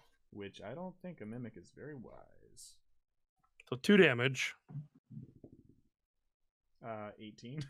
Saving All throw. right, so actually. it passes the throw. Yeah. All right. So it just takes the 2 damage. All right. If it didn't pass, then what would have happened? It would have disadvantage on its next attack. Oh, okay. Nice. Good stuff. All right, Tarvok. All right, I'm not adhered to anything, am I? That wasn't mentioned in the. Nope, you're not. Attack? It just basically chomped down on you a little bit. Did you a little bit of damage? Cool. So I'm going to disengage. Okay. But while I'm disengaging, I'm going to cast Hail of Thorns. So I don't get to use it right away. Mm-hmm. But on my next ranged weapon attack, wherever I target, the target itself and all targets within 5 feet take an additional D10 or 1d10. On a fail save, they take half as much. Okay.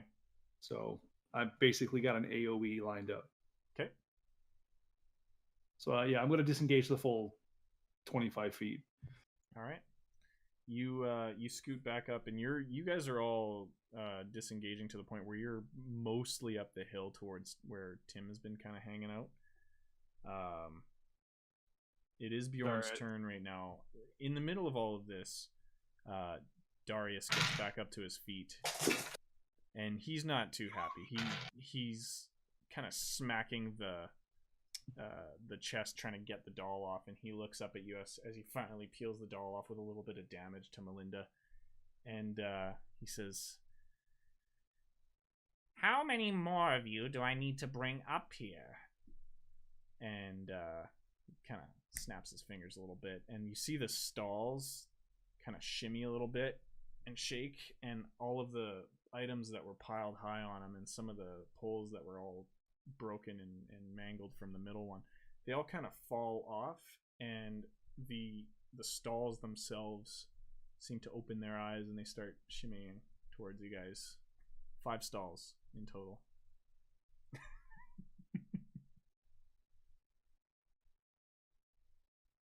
All the mimics. Okay. You count 10 mimics so far. What? So far. There's Yeah. 5 stalls, 5 chests. Oh my Well, god. hey. So many. That's cat food. It's not for you. Yeah. Oh, for fucking you. Sorry, I thought I hit mute.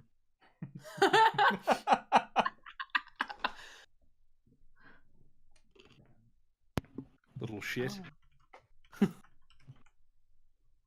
right. It is Bjorn's turn. You have 10 mimics coming towards you. Some are closer than the others. Tarvok, did you run back? Yep. Did you run back too, Arthur? Yep, you're all pretty well I ran about disengaged 10 now. feet back from our original spot. So no one's like in the most immediate of danger of being shimmied by badness, right? No, not quite, no. I Sweet. think everybody's kind of got a movement to keep away from him in the process as well. If we just ran away, We could just run away. I'm gonna use guiding bolt on Darius. Okay. Guiding bolt, spell attack for 4d6 radiant damage, and next attack against the target will have advantage. Okay. Very nice. Give me 1 second here. That's a broken skill for having at level 3. Yeah, Love it though. and that's a first level. Darius damn. is furious. Darius. And Furious. he's Furious. going to go ahead and react to that. But do you need to roll to hit, or is it? That just says do a spell attack. I would assume you need to roll to hit on that. He's going to cast Counterspell. What the fuck is that? So he's going to interrupt you in the process of casting your spell. If the creature is casting a spell of 3rd level or lower, its spell automatically fails and has no effect. If it is casting a spell of 4th level or higher, it can make an ability check using your spell casting ability. But in this case, your spell is already too low to even counter his counter spell. So he casts that against you. Basically slapped you with a nope. He's raising his hand and he just goes, "That is not advisable. I'm pissed off. Darius, wouldn't you agree?" And he just shimmies over to one of the other areas and he goes, "Yeah, this is tiresome." At this point, Tim's gonna pop into existence. Okay. Book in hand. So is this important? Oh, Darius. could you also have I imagine him with a little fireball already ready, threatening. Yeah, that's kind of what I meant. Yeah, that's good. Is this important? Kind of bitch.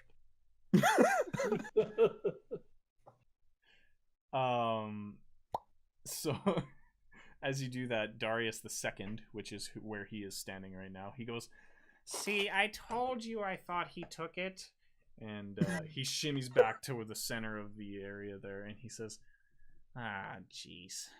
I mean, I don't lie, so yes, but I could always just make another one. It's just gonna take some time."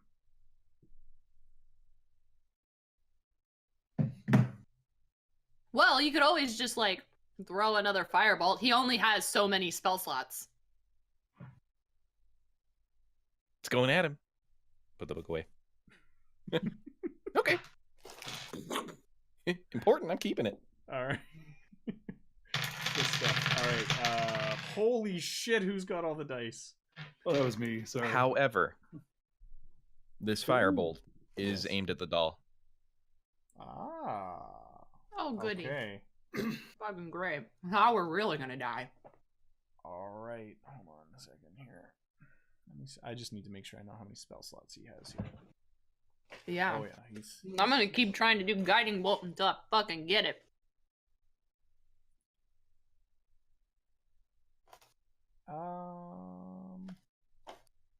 Tarrock can just keep shooting arrows. So you cast fireball, and he's actually going to be he's going to cast counterspell one more time. All right. And, yes. It's a cantrip. I can do this all day. It is a cantrip. Yes.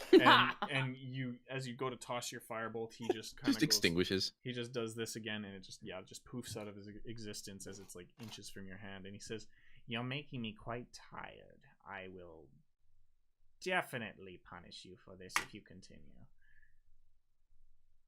Next up is the mimics. They all just shuffle closer to Arthur, who is the closest. Run, Arthur! The one that went flying and hit Darius just kind of basically hangs out next to his master, if you will. It is now Arthur's turn. They are all bearing down on you about, I'd say, just about 5 feet away.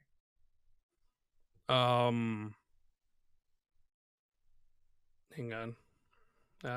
Can I? Must be no longer. Okay. I am gonna create. I'm gonna use minor illusion. Okay. And the doll in his hand, I'm gonna create it to make it look like it got hit by the fireball. Oh. So I'm gonna replicate the exact same doll, only basically destroyed. Very nice. And I'm gonna yell out, "I don't believe he missed!" And I'm gonna turn around and run back. Oh, yeah! Oh! That's how it's done. I like. Yes! Okay, I'm gonna need you to roll me a performance check on that, please, to try and convince him. I look like I rolled poorly all day. I think your Let's see. minor illusion automatically does the effect that you want and makes it look like there's this charred doll in his pocket. Nope, you're following exactly with what my goal is here. Okay. Oh no. I rolled a 1. Oh. Oh. Do I have advantage? Now we're really gonna try. I don't think I have I any wish way you of could helping DM myself here. disadvantage? I wish you could DM cast Bardic and- Inspiration on yourself. I can't. Yeah, I can't cast it on myself. Ah, But that- you know what though? That was a really cool roleplay element. I should totally have a point of inspiration. Yeah. That's my last effort here of getting. Dude, that was to such a find a way good- to fix this. Let's ask the viewers. Do you think he should get inspiration on this? I'm a viewer, yes. I'm a viewer. I vote yes too. I'm viewing One's this in chat. right You're now. not wrong. I mean, we're Same. all kind of Same. here. He wasn't Why? rolling for, he wasn't rolling for minor illusion. He was rolling for a performance check to try and convince him that the spell actually did hit. All right, Vlad Yes! has spoken. Vlad has spoken. You get a point of inspiration. Go ahead and roll your advantage. All right. Don't roll another one, please. It's a 2. Oh, much better. 20. Yeah, Oh, not a crit, awesome. but it was 20. Turnaround. That line was right up there with ice to meet you. Oh my good god. I do the puns here. No, I'm just kidding. We need the pun counter tonight again. What Dungeon happened to Master. that? Unmaster. Yeah. Oh, I've been busy Pungeon rolling Master. ones. Pungeon. Pungeon Oh, God, Master. Pungeon Master. Uh, I'm the captain now. I am the Look at punching me. cow. Let me just rank this for a second in the Discord. Oh, this is too hard. Yeah, he's probably still above me. Okay, you're ranking above me still. All right, yes, you point that out to Darius, and you see his face just, excuse me? And he looks down at his pocket, and he sees Melinda just in tatters, still kind of Oh my smoldering God. in his pocket. And he Piss off! and he starts patting at his pocket, and he is losing his mind over this doll, and he pulls her out and he goes, no, Melinda, no. And then you just see him put Melinda to his face, and when he moves his hands away, he is the most furious being you have ever seen in your life. And what was my movement? 30 feet? Yeah, I used all of it. You have activated his trap card. No, he is pissed. He's basically Ultra Instinct Darius at this point. oh, when is it Tim's turn? Remember, it was Tim that did it. When is it Tim's turn? Tim needs to go back to being invisible. Because Arthur's not the one who's dying. I It's didn't do it. I Tim. just pointed it out. I just pointed it out. Don't shoot the messenger. It wasn't me. In a strange language that none of you know, you hear him. I probably just- know. his voice is different, and it's almost disembodied from him. It would really suck if this was a lich. It would really suck if this was a lich. Is this a plot language or an actual language? Could you tell us what it is? None of you recognize it. Damn. So Sorry. plot. And he simply starts floating off of the ground. No. I can do that too, if I try real hard. If I You ain't hard- so scary.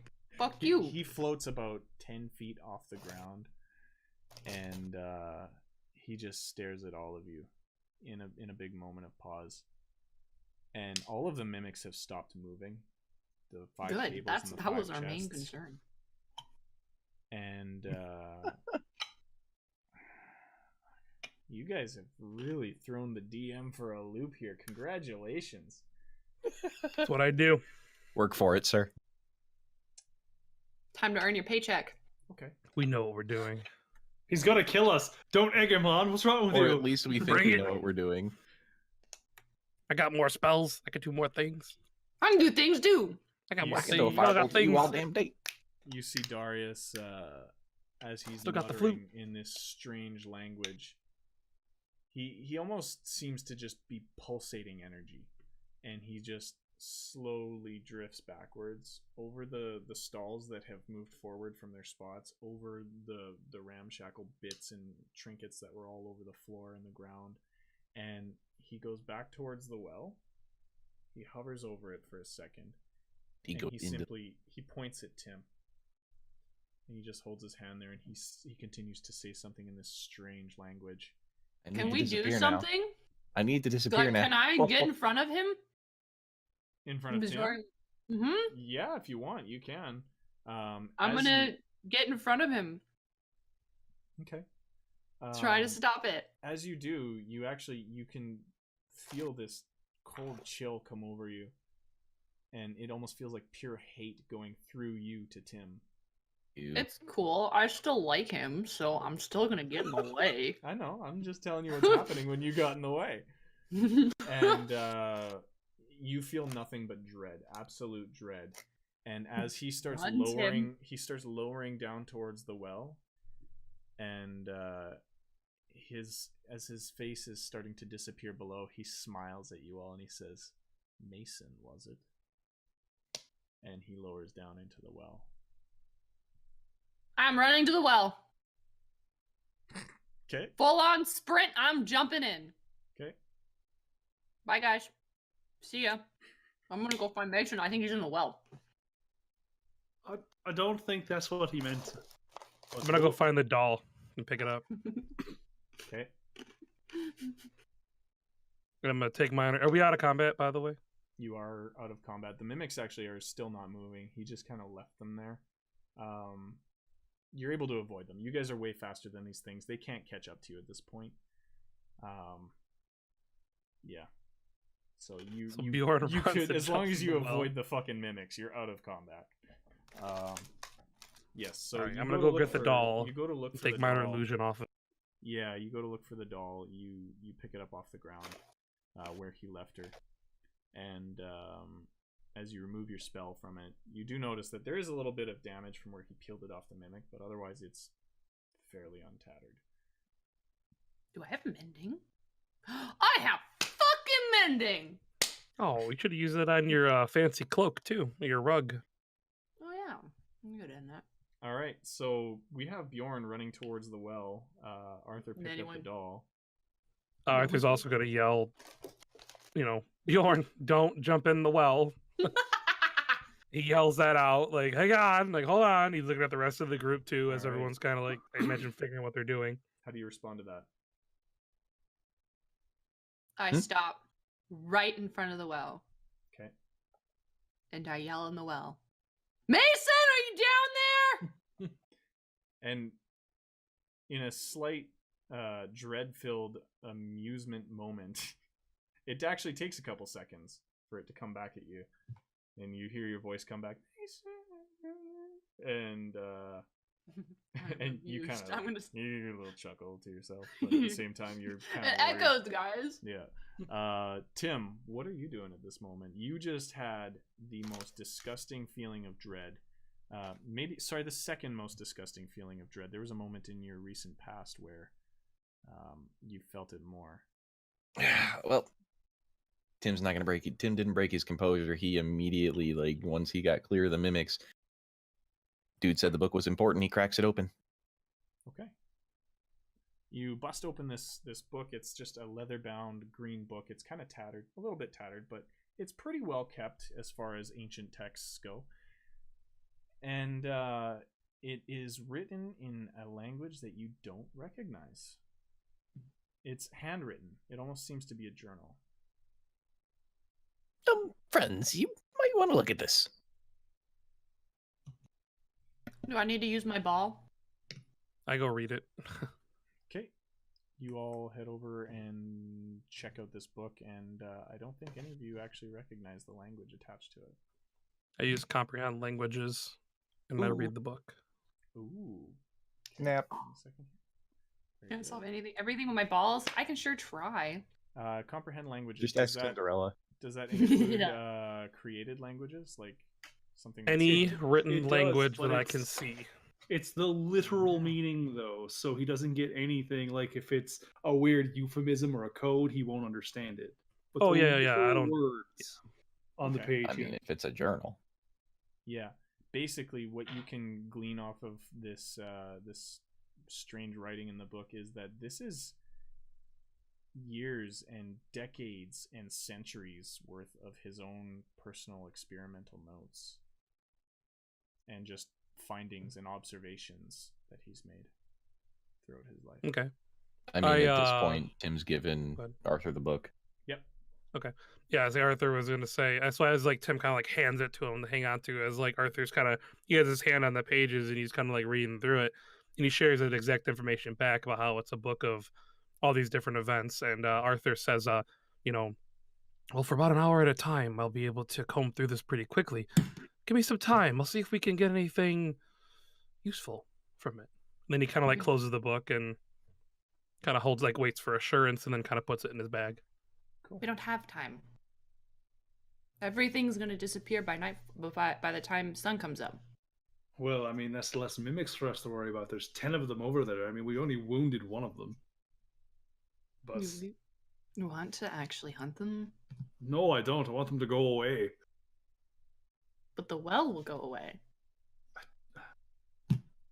I don't know. Letting Arthur read the book's probably our best idea, and I mean, I'm gonna Oh, no. check my ball to see if Bevington said anything back yet. Okay. You crack open this ornate wooden ball from your pack, and inside is actually a very small handwritten note from Bevington. You actually recognize his handwriting. And it simply just says, "I'm on it." I'm gonna put it in my pocket and not say anything. And then go back to the well. And Do you think we should send the book? Well, Sorry we to interrupt. send I the- didn't want Bjorn to jump into the well before Arthur said that out loud. if we send the book, you won't be able to go over it. And I mean, maybe you and Tim can go over various aspects of it. He might be able to pick up a thing or two from you from what you can understand from the book at the very least. Arthur looks at Bjorn. I assume he looks anxious and wants to go down the well, right? I'm already throwing a rock down the well to see how deep it is. And Tim will just Okay. casually come over real quick and cast light on a rock and drop it down. Nice. Yeah, so Arthur says out loud, we'll read the book another time. And he puts the book into his pack and then kind of like prepares to go down the well. Okay. You, Tim, you cast light on a rock, and as you drop it down there, it takes, I mean, each rock that Bjorn has tossed, you've heard maybe a good 6 seconds go by, and then you hear a sploosh down at the bottom. And as you drop your light rock, it actually drops quite a ways, and the light isn't quite sufficient enough to see at the bottom, but you get the same noise, a splash at the bottom. Well, So there's water. I'm gonna run over. Be a bigger rock. Or blood, or acid, or poison, or Tim, can you light the rock again, Here. and I'll have a peek. I mean, dark vision with a light source. well, We've he all has got- it too. Oh yeah, Yeah. so I mean, I have a light on my head Mm-hmm. because I don't have dark vision. What you guys observe is So- it's extremely far of a drop.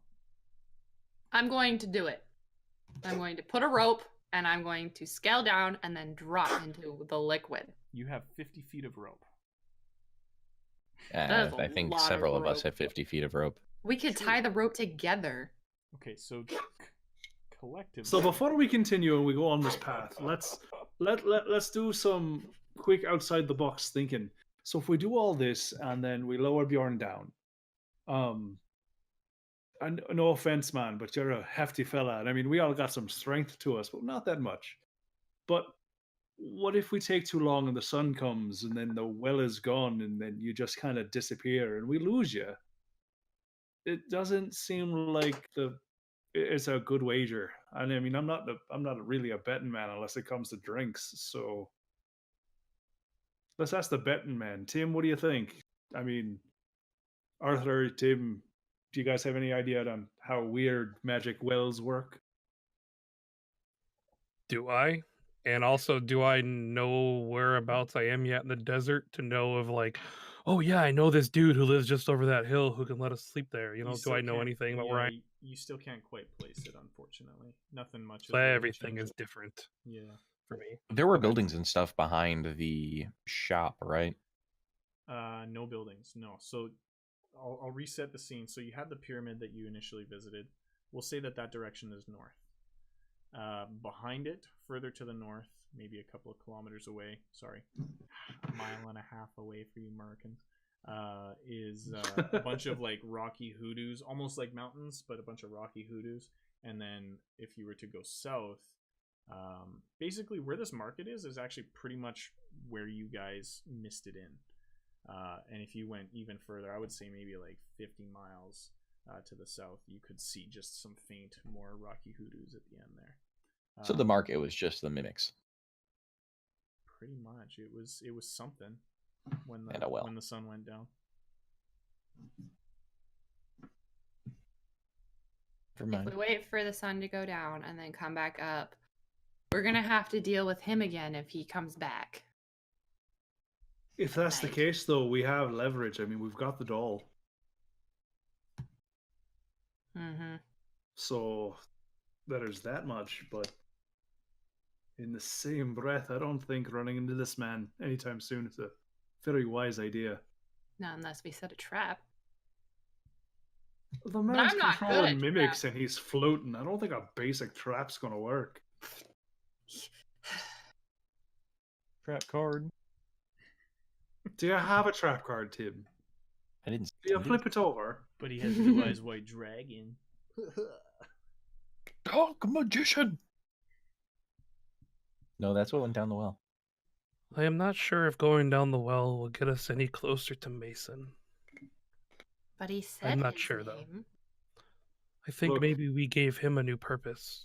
I don't expect this bazaar to come back anytime soon. Unfortunately, I think Arthur's right. We should probably hole up somewhere for the evening. Because, I mean, it's going to get cold soon. I mean, there's no heat in the desert during the night, you know. You do notice Maybe- a chill coming over you as the sun has dipped further down. You actually do have some of the moon peeking up over the opposite side from where the sun. I'm went down. thinking, let's set up camp inside the pyramid. It's the best bet. We'll go down the floor so we're not in the... You know, we'll start some fires and we'll stay as warm as we can. I mean, pretty sure I've got some camping equipment. I think we also need to scour that book. There's that too. Can we go to the pyramid with the big door? Absolutely, you can. Arthur agrees with that. Okay. Okay. So before we leave, I guess if we're gonna leave, I want to use detect magic on Okay. just the general area and like the well and stuff. You cast detect magic, and it almost feels like an explosion of all sorts of different types of magic have been over this area. I can't even discern what type of magic it is because you feel pretty much everything. I I mean, mean, it doesn't really matter what I feel. It's I can see and see auras and determine the school of magic. Yeah, that's what I'm saying. Is it's basically like every school of magic is over there, and it's If you cast see over this colors, it's a specific rainbow. Area. It's Skittles magic. It is the rainbow. No. It's the well itself also has an aura coming off of it. All of the mimics have a very heavy dark aura coming off of it. It does not feel like any natural magic that you've come across before. Almost similar to necromancy. It's a fucking.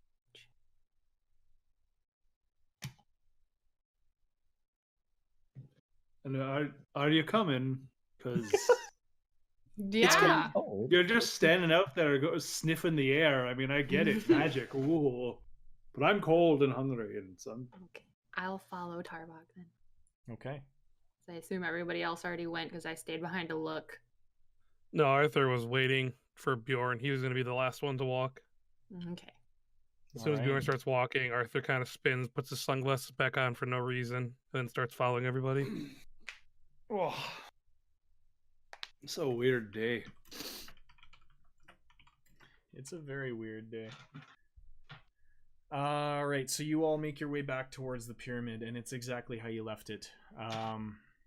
You all have this horrible feeling of dread. Tim, even more so. You basically have relived one of your worst memories of your entire life. That's what it felt like, and I think you know what I'm talking about. As you guys get to the mouth of this pyramid, roll a perception check for me, everyone. I don't think I have any bonuses on perception, do I? Crit. 20. All right then. All right, I got a 4. Max. I got 12. an 18. Okay, Arthur and Max, as you two walk into Arthur this and pyramid. Max. Arthur and Max. Arthur and Yeah, Jesus, the both Bjorn. of us. Yes, the two of you. You and your split personality, Darius and Darius. All right, And Darius. and Darius. Oh, I know. Darius and Oh, I know Dorian. too. And Dorian, apparently. No, all right. The two of you, as you're walking in, I assume you two are kind of going in there first. Arthur, you notice a few of these striped scorpions just kind of skittering along the doorway, and you point to it right as Bjorn notices them as well, and what do Squish. you do? Well, I'm gonna grab it, or have Bjorn grab one if he's closer. All right. Each of you roll Not me a try and dexterity check, punch it. please. Yeah. 18. Okay. 2. You have advantage. I'll give you advantage because you used to do this all the time as a kid. 12. All right. You actually you managed to be like, oh, you see, like you try and explain how to catch it, and you kind of fumble a little bit, but you manage to cup it in your hands, and it's And trying Bjorn's to just sting you like, a little bit. And aha. yeah, basically you grab it a little bit better, and apparently the student has become the master. You guys all file into the pyramid. You set up camp for the night. As Tarvok's building a fire for you all, Tim lights a fireball and ignites it for him. And all of you you do not feel good about what happened today. You have this very, very dark sense of foreboding. What are you guys going to do about the mimics outside? Are you... Well, Barricade the door. We have to do anything? They're just gonna Follow doodly you doot in. doot. Well, they'll follow Ah, you it's in. okay. how many half elves do we have? One. Just the one. And Aye. tiefling does none? No. Yeah, we do. Okay. You said how many do we have? One. I said Oh. hi. Oh yeah, sorry, I thought you said none. But if we're moving oh. fast enough, are they Just- really going to be able just to rolling figure for out deception. where we're going? Just completely outside character. Okay. Tim only needs to rest for 4 hours, right? He only has to Correct, yeah. meditate. Yeah. Okay, because the rest of us, I think, need a full 8 hours. I don't remember if tieflings get the bonus from that. I don't know. Hold on. No, tieflings have to rest the full normal 8 hours or whatever. You could spend, what is it, like 4 hour or 3 hours or something doing a small minor object or goal or task or whatever, then the rest has to be actually sleeping. Bless you. But I am going to use minor illusion, being I was the last one walking at one point, just to try to like